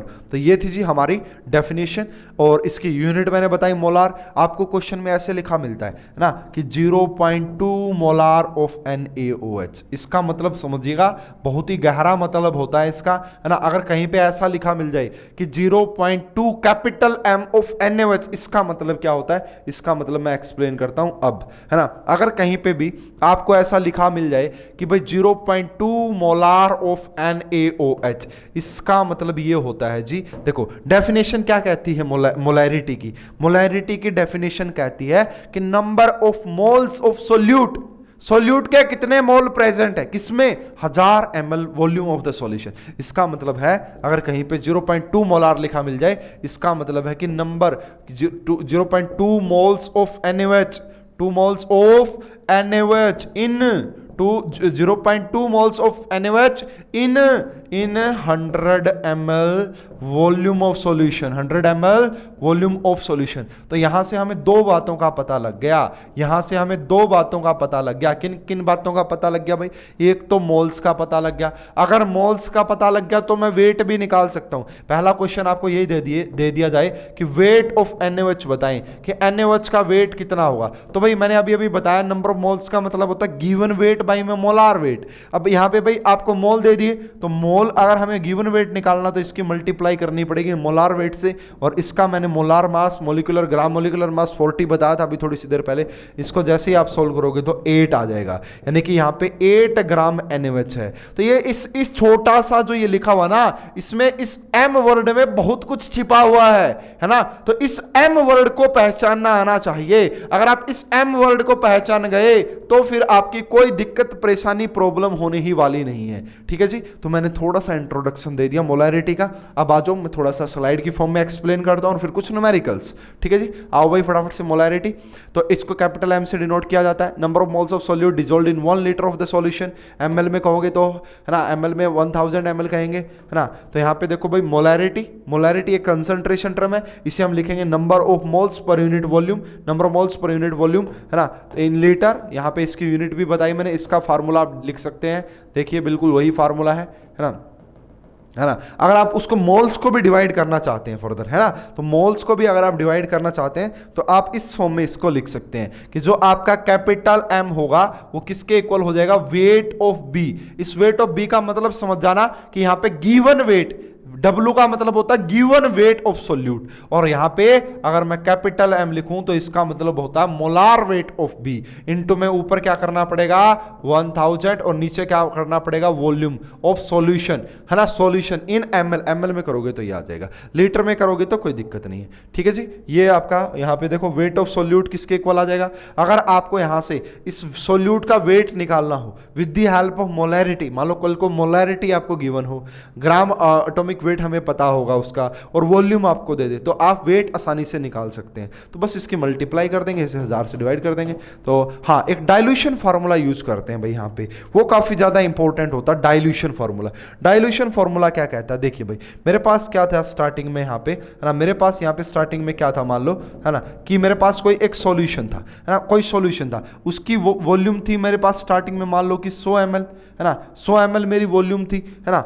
अब ml वॉल्यूम थी और यहाँ पे जो इसकी कंसंट्रेशन थी मान लो उस टाइम पे वो थी आपका मान लो कि 8 ग्राम पर, मान लो कुछ भी मान लो कंसंट्रेशन थी। अब भाई आपने डाइल्यूशन का मतलब इसके अंदर आपने इस वाटर डाला, वाटर डालने से क्या होगी, इसकी वॉल्यूम भी चेंज हो जाएगी। अब यहाँ पे भाई नई वॉल्यूम आएगी, अब वॉल्यूम चेंज हो जाएगी। अगर आपकी यहाँ पे V2 भी चेंज होगी, मान लो भाई आपने यहाँ पे 50 ग्राम डाल दिया, 50 ml वाटर डाल दिया, इसका मतलब अब V2 कितनी हो गई, V2 कितनी होगी 1 इतनी हो गई। इसका मतलब अगर वॉल्यूम चेंज हो गई तो कंसंट्रेशन भी चेंज हो जाएगी। क्यों, क्योंकि भाई molarity is equal to number of moles of V। अगर आपने वॉल्यूम बढ़ा दी तो कंसंट्रेशन कम हो जाएगी, अगर आपने वॉल्यूम बढ़ा दी तो कंसंट्रेशन कम हो जाएगी। तो डाइल्यूशन फार्मूला कहता है M1V1 जो रहा होगा, जो उसकी कंसंट्रेशन पहले रही होगी और उसकी जो वॉल्यूम पहले रही होगी वो इक्वल होगी जो कंसंट्रेशन, जो वॉल्यूम बाद में आई और जो मोलैरिटी। इसका एग्जांपल समझा देता हूं भाई, मान लो यहां पे क्या था 100 ml थी और 80 यहां पे कंसंट्रेशन थी मोल पर लीटर में मान लो, ठीक है। अब यहां पे आपने इतना किया तो अब बताओ M2 क्या होगा, तो M2 क्या होगा, देखो क्या करोगे, इन दोनों की मल्टीप्लाई करो, मान लो 180 आ गया, है ना, 180 आ गया। और अब इसको किसके इक्वल लिखोगे भाई, यहां से आपका कि ये जो M2 ऐसा डाटा अपने को लिखना पड़ेगा कि ये इक्वल आए, ठीक है। तो ये देखो जी यहाँ पे इसको डिवाइड करना पड़ेगा, इसको जैसे ही आप डिवाइड करोगे तो ये हमारे पास क्या आ जाएगी, ये हमारे पास क्या आ जाएगी M2 आ जाएगी, मोलैरिटी आ जाएगी। और देखो पहले मोलैरिटी कितनी थी, मान लो मोलैरिटी कितनी थी 80, अब कितनी होगी 1 पॉइंट समथिंग। क्या क्या आपने वॉल्यूम बढ़ाने से क्या मोलैरिटी कम हुई, यस, ये बात यहां से प्रूव भी हो रही है। तो ये हमारा डाइल्यूशन फार्मूला होता है, ठीक है। फॉर न्यूट्रलाइजेशन रिएक्शन जो होती है आपकी, वहां पे हम लिखते हैं M1V1 बाई में N1।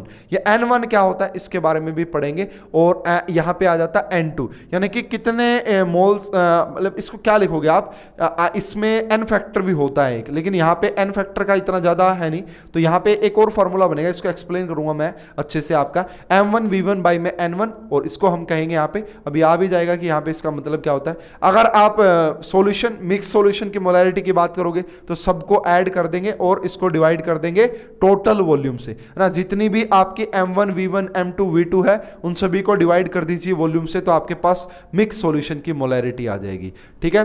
तो अगर आपको नंबर ऑफ मोल्स निकालना है, जैसे हाँ, यहां से एक और बात हमें पता लग रही है, देखो हमें पता है कि मोलैरिटी क्या होता है, number of moles per unit volume.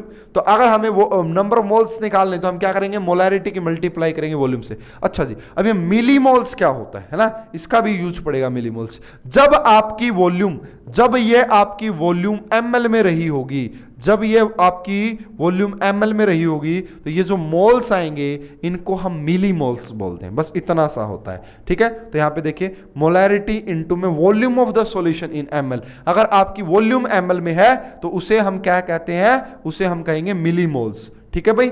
Molarity is inversely proportional to volume, है ना। तो अगर आप ये बात है, वॉल्यूम बढ़ाओगे मोलैरिटी कम होगी, एंड वॉल्यूम घटाओगे मोलैरिटी बढ़ेगी। Molarity change with temperature because volume dependent, ये बात मैं आपको पहला ही इंट्रोडक्शन जब दिया था, जब भी मैंने आपको ये बात बता दी थी कि जो मोलैरिटी है वो टेम्परेचर के ऊपर डिपेंड करती है, ठीक है। With rise in temperature volume increases, देखो जब भी आप टेम्परेचर को बढ़ाओगे तो वॉल्यूम भी बढ़ेगी, है ना, और वॉल्यूम बढ़ेगी तो कंसंट्रेशन कम होगी। इसीलिए मैंने बताया था कि भाई आपका टेम्परेचर बढ़ाने पे वॉल्यूम बढ़ती है। क्यों भाई, मान लीजिए इसका एग्जांपल दो जी कि टेम्परेचर बढ़ाने से वॉल्यूम कैसे बढ़ती है। फॉर एग्जांपल मान लीजिए आप एक कमरे में बैठे हुए, आपको पता लग गया कि आग लग गई है, तो आप भागोगे दौड़ोगे, आपकी वॉल्यूम ज्यादा नहीं हो जाएगी, करें मतलब जो पहले एक रूम में आप बैठे हुए थे, आप भागोगे सारे, तो वॉल्यूम ज्यादा, टेम्परेचर से वॉल्यूम इंक्रीज हो जाती है।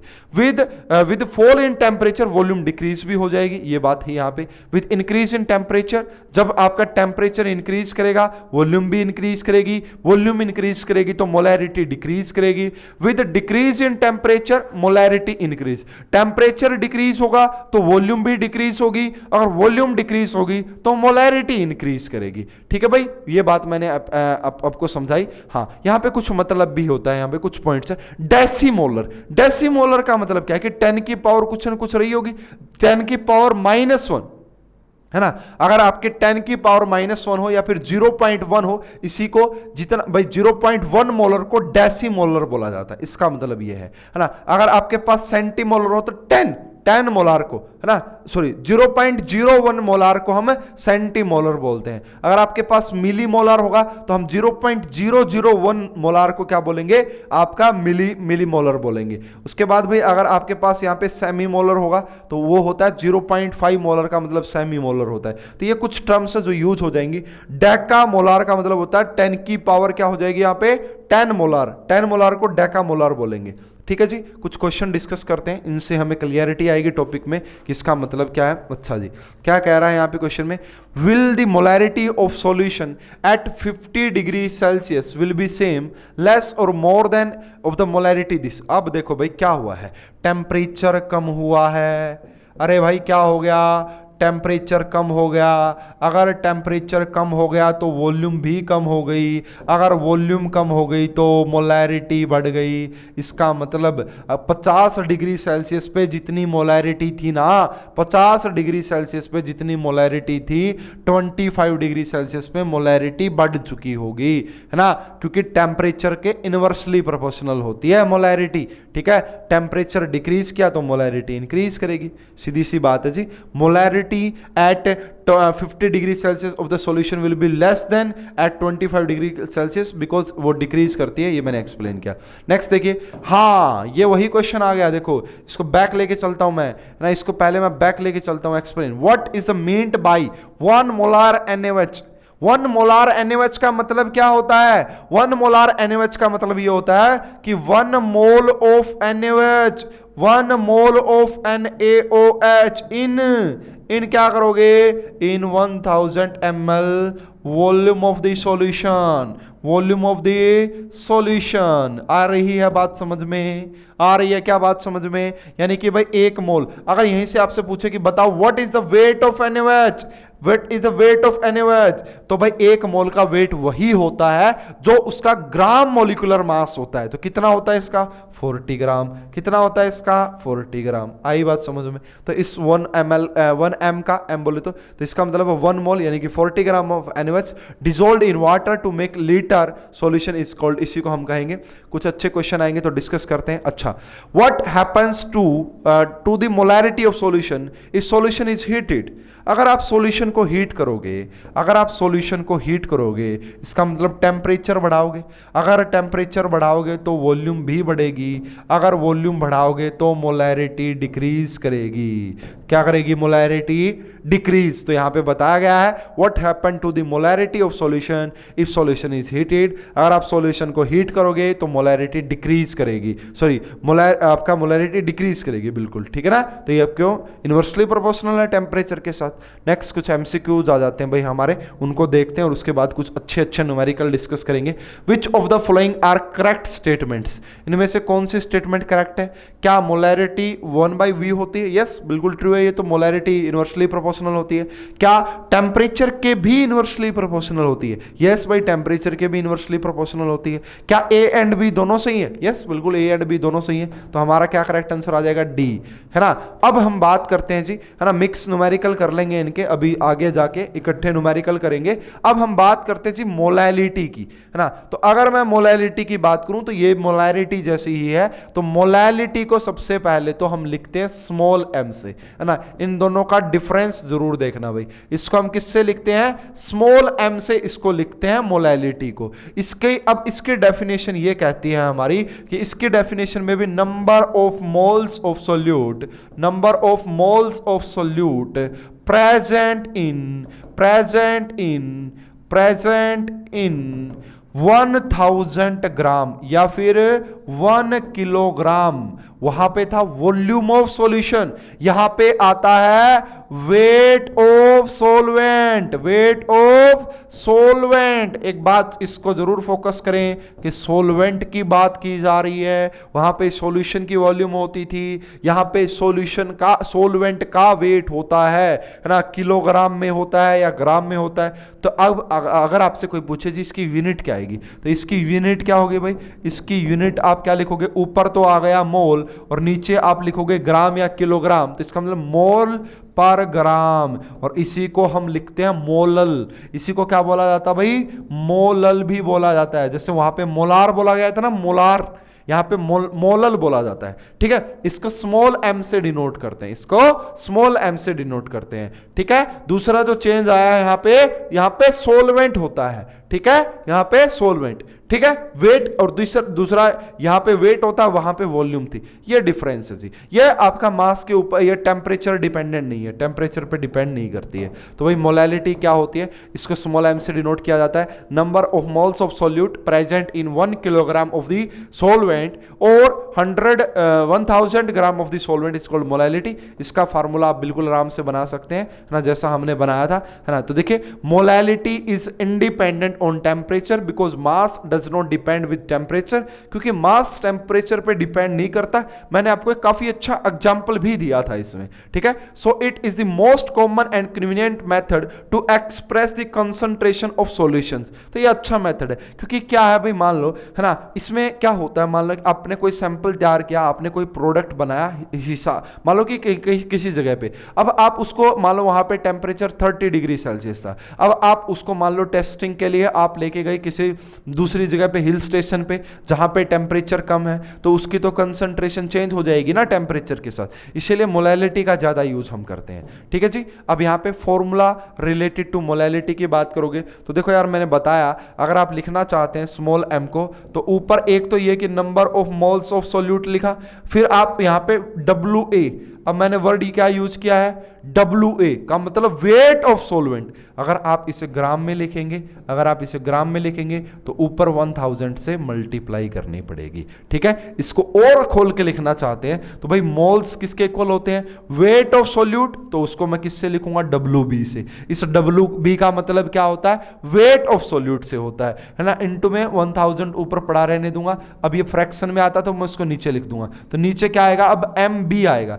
MB का मतलब है मोलार मास ऑफ सोल्यूट। ठीक है, इनटू में क्या आएगा? यहाँ पे WA आ जाएगा। तो ये भाई इसका सिंपलेस्ट फार्मूला हो जाता है, ये इसका सिंपलेस्ट फार्मूला हो जाएगा, जो कि आपको काफी अच्छे से समझ में भी आएगा। देखिए, जो मोलैलिटी है आपका, number of moles of solute by में ये हो गया जी, किलोग्राम में लिखोगे तो कोई दिक्कत नहीं है, ग्राम में भी लिख सकते हैं। देखिए, does molality change with temperature and why? तो मोलैलिटी टेम्परेचर के ऊपर डिपेंड नहीं करती है। ठीक है, ये मैंने आपको पहले ही बता दिया, क्योंकि मास डिपेंड नहीं करता। अच्छा जी, इसका मतलब क्या है? देखिए, है ना, इसका मतलब क्या है? वाई 1 मोलार एक्वा सॉल्यूशन मोर कंसंट्रेटेड देन 1 मोलल सॉल्यूशन। देखो, 1 मोलार में हम लीटर यूज करते हैं। ठीक है, मोलार में हम लीटर यूज करते हैं, मोर कंसंट्रेटेड देन 1 मोलल सॉल्यूशन। तो इसका जो रीजन आप देंगे यहाँ पे, 1 मोलार का मतलब है 1 मोल 1000 में है, 1 ml में कम होता है, और ग्राम, जब ग्राम की टर्म में बात करोगे वो थोड़ी सी ज्यादा हो जाती है।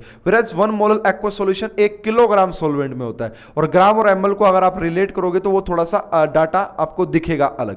अच्छा जी, अब इसका मतलब देखिए, बहुत ही बढ़िया क्वेश्चन मुझे यहाँ पे नजर आ रहा है। A solution of glucose in water labelled as, तो यहाँ पे बोला गया कि 10% वेट बाय वेट किसका, ग्लूकोज का। तो कह रहा जी मोलैलिटी बताओ क्या होगी। बड़ा आसान है भाई, देखो अगर आपका 10 है, इसका मतलब 10 ग्राम क्या हो गया जी, यहाँ पे 10 ग्राम ग्लूकोज हो गया, 10 ग्राम ग्लूकोज हो गया। उसके बाद 90 ग्राम कौन हो गया, 90 ग्राम कौन हो गया जी, वाटर। तो क्या आपको वेट ऑफ सोलवेंट पता लग गया इस डाटा से, है ना, क्या आपको वेट ऑफ सोलवेंट पता लग गया इस डाटा से, यस। अब देखो भाई ग्लूकोज के वेट आपको मिल गया, मोल निकालने हैं सबसे पहले, क्योंकि सोल्यूट तो हमारा ग्लूकोज है। मोल कैसे निकालते, गिवन वेट बाई में मोलिकुलर वेट। अब ग्लूकोज का फार्मूला क्या होता है जी, C6H12O6, है ना, इसको जोड़ोगे 72 आएगा, इसका प्लस में 12 करोगे तो ये बन गया जी 84, और इसमें आपको ऐड करना पड़ेगा 72, इसमें आपको ऐड करना पड़ेगा 72, तो 160 आ जाएगा, क्या है ना, सही किया गया मैंने 84 में, ये गड़बड़ किया भाई मैंने, 156 आएगा शायद यहाँ पे, ठीक है। तो इसको इससे डिवाइड करोगे, ये इसके मोल आ गए, है ना। यहाँ पे आपको ऑलरेडी ग्राम में गिवन है, तो क्या करोगे भाई, आपका यहाँ पे 10 इसको लिख दोगे यहाँ से, इनटू में आपका 90, और यहाँ पे करोगे ये, इसको सोल्व कर लेना, एक ये कैंसिल हो जाएगा। जैसे ही सॉल्यूशन करोगे तो आपके पास मोलैलिटी आ जाएगी, ठीक है जी। तो यहाँ पे देखो यही किया होगा इस क्वेश्चन में बिल्कुल आराम से, कि यहाँ पे भाई 10 ग्राम हमारा क्या प्रेजेंट है, ग्लूकोज, सॉल्यूशन का 100 हो गया, तो मास ऑफ वाटर कितना हो जाएगा, इसको आप लोगे तो यहाँ से आपके पास इतना आ जाएगा। तो यहाँ से भाई 180 आ रहा है, मैंने वहाँ पे कहीं ना कहीं मिस्टेक कर दी जल्दबाजी में, ठीक है। तो उसको मैं दोबारा से सुधारता हूँ, क्योंकि ग्लूकोज का 180 होता है, ये याद रखिएगा। सुक्रोज का कितना होता है भाई, सुक्रोज का 342 होता है, 342, एंड ग्लूकोज का 180 होता है। कहाँ पे मिस्टेक की, मैं उसको दोबारा से करेक्ट कर रहा हूँ। C12H12O6 मैंने लिखा था। सबसे पहले तो भाई यहाँ पे एक कार्बन का 12 होता है, 6 की मल्टीप्लाई करोगे तो 72 ना, एक हाइड्रोजन का 1 होता है तो 12 का 12। यहाँ पे मैंने मिस्टेक की, क्योंकि मैंने लिखना था 16 इंटू में 6, तो इसको अगर आप देखोगे यहाँ से आएगा 96, ये मैंने मिस्टेक कर दी थी। इसको जब आप ऐड करोगे तो 180 ग्राम आ जाएगा। तो ग्लूकोज का जो मोलार मास आएगा वो 180 होता है, ये बात याद रखिए, बस फिर तो आगे बड़ा क्वेश्चन आसान हो जाएगा, ठीक है। फिर उसमें कुछ बचता नहीं है, तो मोल्स निकल गए, हमारा सब कुछ निकल गया। चलो जी नेक्स्ट क्वेश्चन की तरफ जल्दी जल्दी से बढ़ते हैं, ठीक है। जल्दी जल्दी से नेक्स्ट क्वेश्चन आइए भाई, क्योंकि आगे हमें बहुत सारी चीज़ें डिस्कशन करनी है। नेक्स्ट क्वेश्चन क्या कहता है भाई, है ना, देखो अब यहाँ पे ये भी आपका क्वेश्चन मोलैरिटी निकालनी है ना। मैं कह रहा था मोलैरिटी के क्वेश्चन आएंगे, तो आसान सा क्वेश्चन है ये भी, आपको मोलैरिटी निकालने है। मोलैरिटी किसकी निकालनी है भाई, 5 ग्राम NaOH को डाला है 450 ml सॉल्यूशन। बड़ा आसान है, ग्राम आपको गिवन वेट, इसको डिवाइड कर दो इसके मोलार वेट से, कितना होता है NaOH का, 40, याद हो गया हुआ। ये क्या आ गया भाई, number of moles of NaOH। तो ऊपर क्या करते थे, है ना, इसको अगर आप सोल्व करोगे 18 हो गया। अब यहाँ पे क्या करोगे भाई, ऊपर है ना ml में है तो इसलिए 1000 से, और नीचे क्या करोगे 450, ठीक है। ये इससे कैंसल आउट कर लेना भाई, ये आंसर आ जाएगा आपका। यूनिट जरूर लिखना भाई, बोर्ड वाले बच्चे स्पेशली लास्ट में जरूर लिखें मोलार, या तो मोलार लिखें या फिर मोल पर ml लिख दो भाई, मोल पर ml एक ही बात है, कोई इश्यू नहीं है इसमें तो, ठीक है। तो यहाँ से इनका कैलकुलेशन किया होगा भाई, बड़ा आसान से आराम से निकल गया होगा क्वेश्चन, ये तो बहुत ही आसान था। इतना करने की कोई ज़रूरत नहीं है, जो मैंने आपको बताया उससे आप बिल्कुल इजीली कर सकते हैं, ठीक है। ये पहले ml से लीटर में चेंज कर रहा है, क्या ज़रूरत है ऐसे करने के लिए। नेक्स्ट क्वेश्चन क्या करते हैं भाई, देखिए कैलकुलेट द मोलैलिटी। अब आपको मोलैलिटी निकालनी है 2.5 ग्राम आपको इथेनोइक एसिड गिवन है, एंड 75 ग्राम आपको बेंजीन। यहाँ पे बेंजीन एज ए सोलवेंट की तरह काम कर रहा है, इसका मतलब हमें मोलैलिटी निकालनी है ना। तो सबसे पहले हमें क्या करना पड़ेगा भाई, यहाँ पे नंबर ऑफ मोल्स निकालने पड़ेंगे, किसके, इथेनोइक एसिड के, CH3COOH के नंबर ऑफ मोल्स। कैसे निकालूंगा भाई, इसका गिवन वेट और बाई में क्या करूंगा, इसका मोलार वेट। कैसे निकालोगे मोलार वेट, 2 कार्बन है तो कितना हो जाएगा 24। 4 मुझे क्या नजर आ रहे हैं, यहाँ पे 2 ये नजर आ रहे हैं, इनका कितना हो जाएगा 32, और 4 मुझे ये नजर आ रहे हैं। इसको जब आप ऐड करोगे, है ना, इसको जब आप ऐड करोगे तो ये 60 आ जाएगा। तो ये इसके क्या आ गए हैं भाई, यहाँ से ये इसके क्या आ गए, नंबर ऑफ मोल्स आ गए।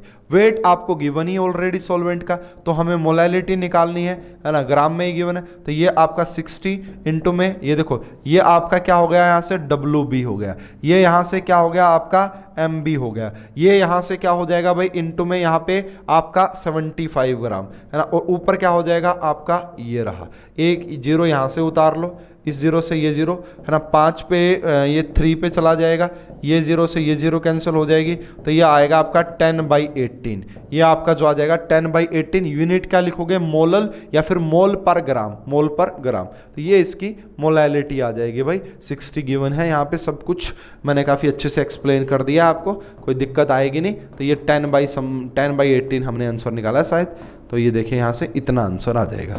नेक्स्ट जो हम बात करते हैं भाई, इंपॉर्टेंट पॉइंट्स रिगार्डिंग कंसंट्रेशन। अब देखिए भाई, हमें मोलैरिटी से मोलैलिटी में जाना है, मोलैलिटी से मोलैरिटी में जाना है, तो उनके लिए कुछ शॉर्टकट फार्मूले लिखे गए हैं आपके, relation between molarity and molality. पहले मैं एक्सप्लेन करता हूँ फिर मैं समझाऊंगा। देखिए भाई, अगर आपको क्वेश्चन में बोल दिया जाए कि 2 ml of 2 m of NaOH और कैपिटल लिखा, इसका मतलब आपको मोलैरिटी दे दी। अब वो क्या कहा, एक तो ये डाटा आपको देगा, दूसरा वो क्या कहेगा कि डेंसिटी ऑफ सॉल्यूशन, क्या कहेगा, density of solution, density of solution की कोई ना कोई वैल्यू आपको गिवन मिलेगी। अब कहेगा जी मोलैलिटी निकालो, क्या निकालो, मोलैलिटी निकालो।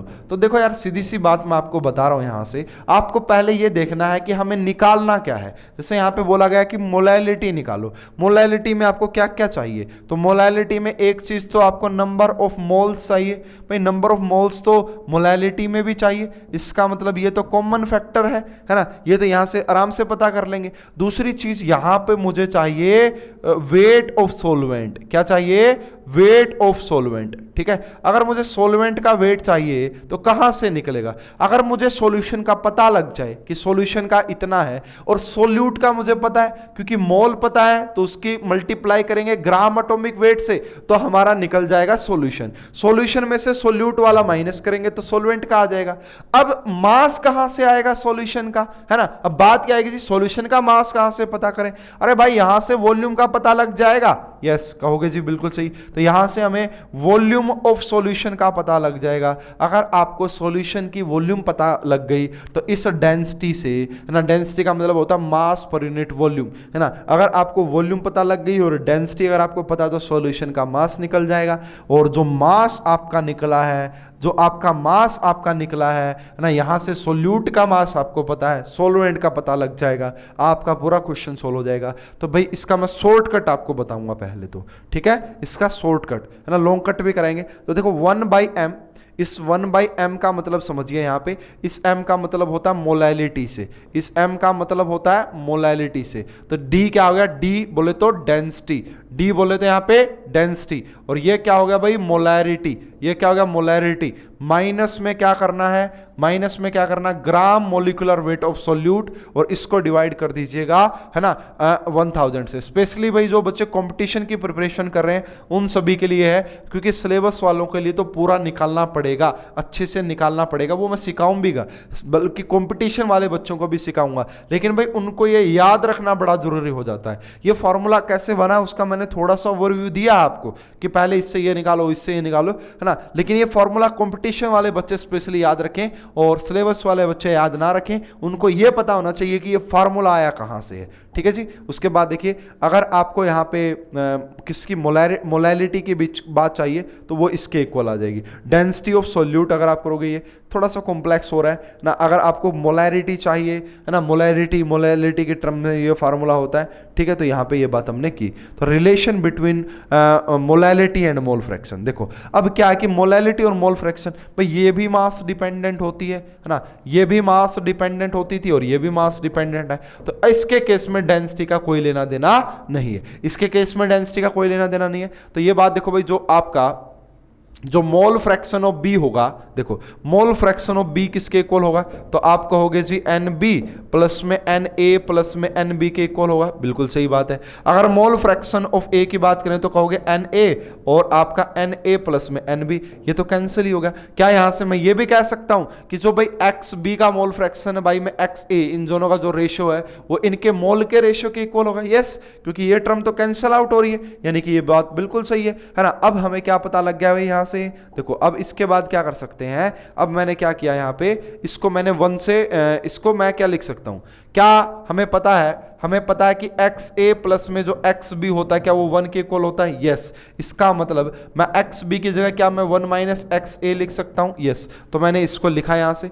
अब इसको, इसके लिए मैंने लिखा भाई इसका वेट, इसका मोलार वेट, इसके लिए मैंने लिखा इसका वेट, इसका मोलार वेट। सोल्व हो गया जी, यहां तक फॉर्मूला सोल्व हो गया। इसके बाद देखना इसी फार्मूले से हमने क्या बना दिया है यहाँ पे ना, इसी फार्मूला से हमने क्या बना दिया है यहाँ पे, तो देखिएगा इसको भी ध्यान से कि यहाँ पे ये ठीक है जी, यहां तक ये ठीक है। अब मैंने क्या किया, 1000 से ऊपर मल्टीप्लाई की, 1000 से डिवाइड किया, क्या कोई फर्क पड़ेगा, 1000 से ऊपर डिवाइड 1000 से मल्टीप्लाई, कोई फर्क नहीं पड़ेगा। लेकिन एक फर्क यहाँ पे जबरदस्त वाला पड़ गया कि ये जो आपको नजर आ रही है, ये जो आपको नजर आ रही है ये मोलैलिटी है। क्यों? क्योंकि ये number of moles of solute, weight of solvent, और ये रहा, तो ये क्या आ गई जी मेरी एम आ गई, मोलैलिटी। तो मोलैलिटी और मोल फ्रैक्शन का रिलेशन निकल गया। क्या कहीं पे डेंसिटी आई? क्या नहीं। डेंसिटी कब आती? डेंसिटी जब आती एक वॉल्यूम रिलेटेड टर्म होती और एक मास रिलेटेड टर्म होती, तब जाके आपकी डेंसिटी आती। तो यहां पे कोई डेंसिटी आने वाली नहीं है ना। तो चलो जी अब आगे, तो फाइनली हमारे पास ये फार्मूला सोल्व होके आ गया है, ठीक है, ये वाला। अब इसको क्या चेंज किया गया इसमें, तो इसमें तो कोई चेंज नहीं किया गया अभी तक, तो सेम आ गया। अब इसी को मोलैलिटी लिख दिया, ठीक है। तो ये भी एक हमारा शॉर्टकट फार्मूला बन गया। इस एक्स बी का मतलब होता है मोल फ्रैक्शन ऑफ सॉल्यूट। तो ये शॉर्टकट फार्मूले भाई। अब भाई मोलैरिटी और नॉर्मैलिटी में क्या डिफरेंस होता है, तो इसके लिए तो मैं आपको अलग से बता दूंगा। वैसे देखो भाई, इन दोनों का बड़ा एक आसान सा, मोलैरिटी की, नॉर्मैलिटी का भी मैं आपको थोड़ा सा फार्मूला बता ही देता हूं ना, आपको आइडिया दे ही देता हूं कि नॉर्मैलिटी होती क्या है। तो नॉर्मैलिटी में इतना सा मतलब होता है भाई, नॉर्मैलिटी का मतलब देखो, मोलैरिटी में क्या होता था, number of moles of solute. बस यहां पे हम क्या करते हैं, number of gram equivalents, number of gram equivalents per unit volume of solution, volume of solution, और इसको हम क्या कर देते हैं, मल्टीप्लाई कर देते हैं 1000 से, अगर ये ml में रही हो। बस एक ही चीज का डिफरेंस आ रहा है, यहां पे नंबर ऑफ ग्राम इक्विवेलेंट्स होते हैं। अब कहोगे जी ये ग्राम इक्विवेलेंट क्या होते हैं, तो ग्राम इक्विवेलेंट का मतलब होता है कि जो आपके मोल्स होते हैं ना, मोल ना, जो आपके मोल होते हैं उसको डिवाइड कर दीजिए n फैक्टर से। किससे डिवाइड कर दीजिए, n फैक्टर से। तो उसी को हम नंबर ऑफ ग्राम इक्विवेलेंट्स बोलते हैं, है ना। अब ये भाई n फैक्टर क्या होता है, ये रेडॉक्स में आपको पढ़ाया गया होगा भाई। मेटल होती है तो उनके ऊपर चार्ज, एसिड होता है तो कितने H पॉजिटिव फ्री करता है, सोल्ट होता है तो जो आयंस की मल्टीप्लीकेशन कर देते हैं। तो ये हमारा जी नॉर्मैलिटी, ग्राम इक्विवेलेंट होते हैं। ग्राम, अगर आप ग्राम इक्विवेलेंट मास की बात करोगे, देखो जैसे ग्राम इक्विवेलेंट वेट, तो ये किसके इक्वल हो जाएगा भाई, जो आपका गिवन वेट है, जो आपका गिवन वेट, और इससे हम इससे भी निकाल सकते हैं। तो मेरे हिसाब से number of gram equivalents divide में नहीं आते यार, ये शायद इसके मल्टीप्लिकेशन में आते हैं कि मोल की मल्टीप्लिकेशन कर दीजिए, मोल की मल्टीप्लिकेशन करनी होती है तब जाके निकलते हैं, ठीक है, हम उससे डिवाइड नहीं करते हैं। तो ये आगे की बातें हैं, हमारे इलेक्ट्रोकेमिस्ट्री में मैं पढ़ा दूंगा आपको, बाकी देख लो यहाँ से। तो ये मोलैरिटी और उसका ग्राम मोलिकुलर वेट, ठीक है, ये नॉर्मैलिटी और इसका ग्राम इक्विवेलेंट वेट, ठीक है। तो यहां से मैंने ये बताया। इसके बाद देखो important points remember, mass percentage is used in industrial application के तौर पे यूज करते हैं। Mole fraction unit is very useful relating some physical property of solution, vapour pressure with the concentration of solution, and quite useful to describing the calculation involving gas mixture, वहां पे use किया जाता है ना। जैसे कि फॉर एग्जाम्पल बताया गया, देखो ऐसे आपको गिवन मिलता है, at 35.5% volume by volume solution of ethylene glycol coal and antifreeze is use for the car cooling. इसका मतलब समझ गए, मैंने आपको बताया भी था कि कई बार आपको जो आपके सैनिटाइजर्स होते हैं, कई बार मेडिसिन होती है, वहां पे ऐसे परसेंटेज में डिनोट किया जाता है। It lowers the freezing point of water, ये पानी का जो फ्रीजिंग पॉइंट होता है उसको यहां से यहां तक ले जाता है, ठीक है। इसलिए कुछ इंपॉर्टेंट यूज है। कॉमर्शियली ब्लीचिंग सॉल्यूशन कंटेन्स इतना मास परसेंटेज ऑफ सोडियम क्लोराइड, तो ये देखो मास परसेंट आ गया ना, इसका मतलब ये है कि NaOCl इतने परसेंट, इतना ग्राम प्रेजेंट है इतने के अंदर, ये इसका मीनिंग होता है। तो ये कुछ टर्म्स यूज की जाती है भाई हमारे यहाँ पे। Mass percentage, parts per million, mole fraction and molality, वो पहली 4 आ गई जो मैंने ग्रुप ए में लिखी थी, जो मास डिपेंडेंट थी। तो बता रहा है कि ये टेम्परेचर के साथ चेंज नहीं होते हैं, क्योंकि मास टेम्परेचर के साथ चेंज नहीं होता है, only molarity change with temperature. तो मोलैरिटी टेम्परेचर के साथ चेंज होगी क्योंकि भाई वॉल्यूम चेंज हो जाती है।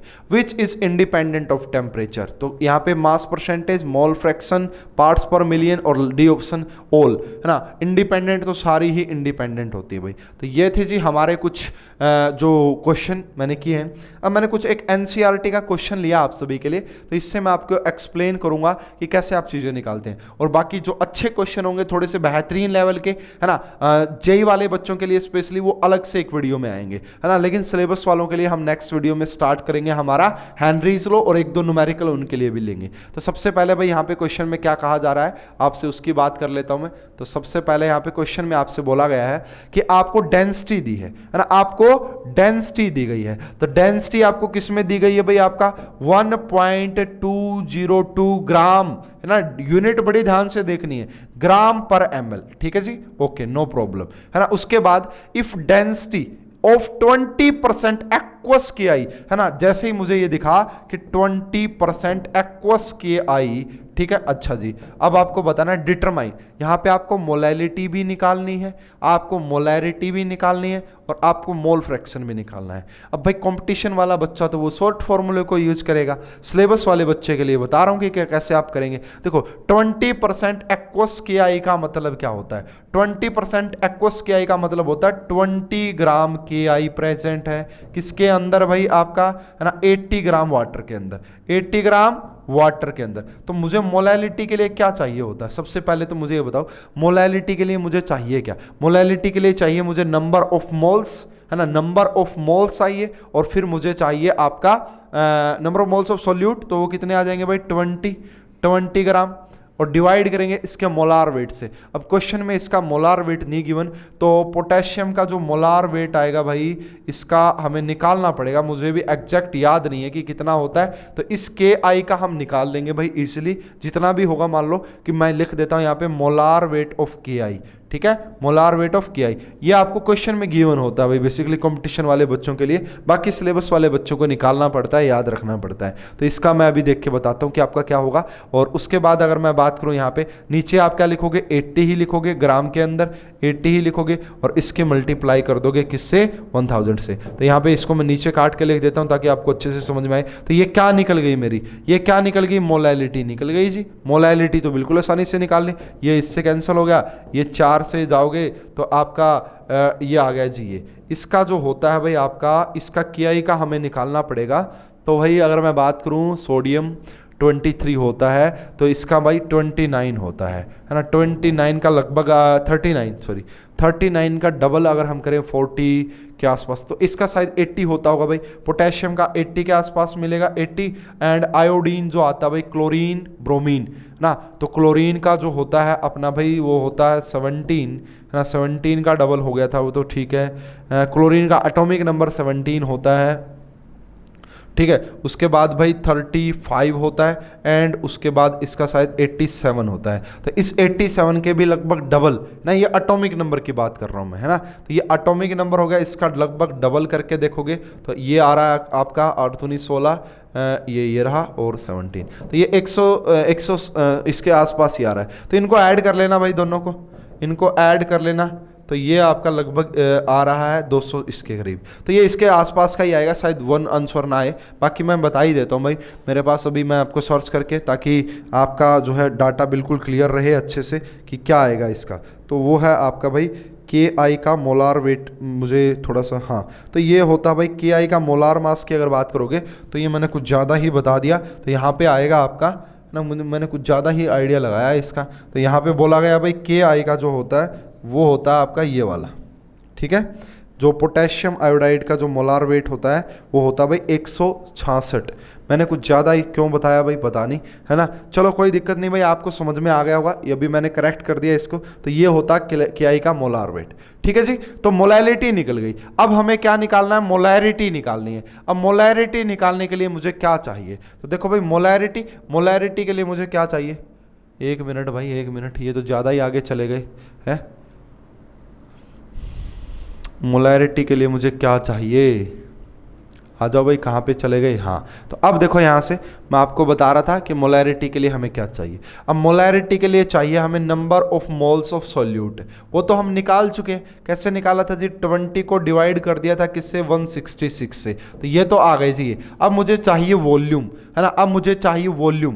तो पहले मैं क्या करता हूँ भाई, इस 20 की, है ना, मोल्स है ना ये 20, नहीं सॉरी मोल्स नहीं है, ये आपका वेट है। सोल्यूट का वेट तो हमें पता है कि 20 ग्राम है ना, सोलवेंट का भी हमें पता है कितना, 80 ग्राम है। इसका मतलब भाई यहाँ पे जो आपका सॉल्यूशन वो 100 ग्राम है, सॉल्यूशन का 100 ग्राम है। डेंसिटी आपको पता है, डेंसिटी का फार्मूला क्या होता है, मास पर यूनिट वॉल्यूम। डेंसिटी का फार्मूला क्या होता है, मास पर यूनिट वॉल्यूम। अब आपको करना क्या है जी, यहाँ से करना सिंपल इतना सा है, डेंसिटी आपको गिवन है ये रही, है ना, इसकी ये आपको पता है कि ये रहा, और यहाँ पे वॉल्यूम निकालोगे तो किसके इक्वल आ जाएगी, 100 को डिवाइड करोगे इससे ना, इससे डिवाइड करोगे, यहाँ से वॉल्यूम आएगी, और वॉल्यूम किस में आएगी, लीटर में, इसमें ml में आएगी भाई, है ना, क्योंकि डेंसिटी से पता लगेगा। तो यह हमारी क्या आ गई भाई, आपका वॉल्यूम भी आ गई। वॉल्यूम आने के बाद अब फार्मूले में बचा ही क्या है, अगर हमें मोलैरिटी निकालनी है, कैपिटल M निकालना है, तो ये तो देखो सोल्यूट के मोल हमें पता है, और इसको डिवाइड करेंगे इस वॉल्यूम से, है ना, इस वॉल्यूम से डिवाइड करोगे तो निकल जाएगा।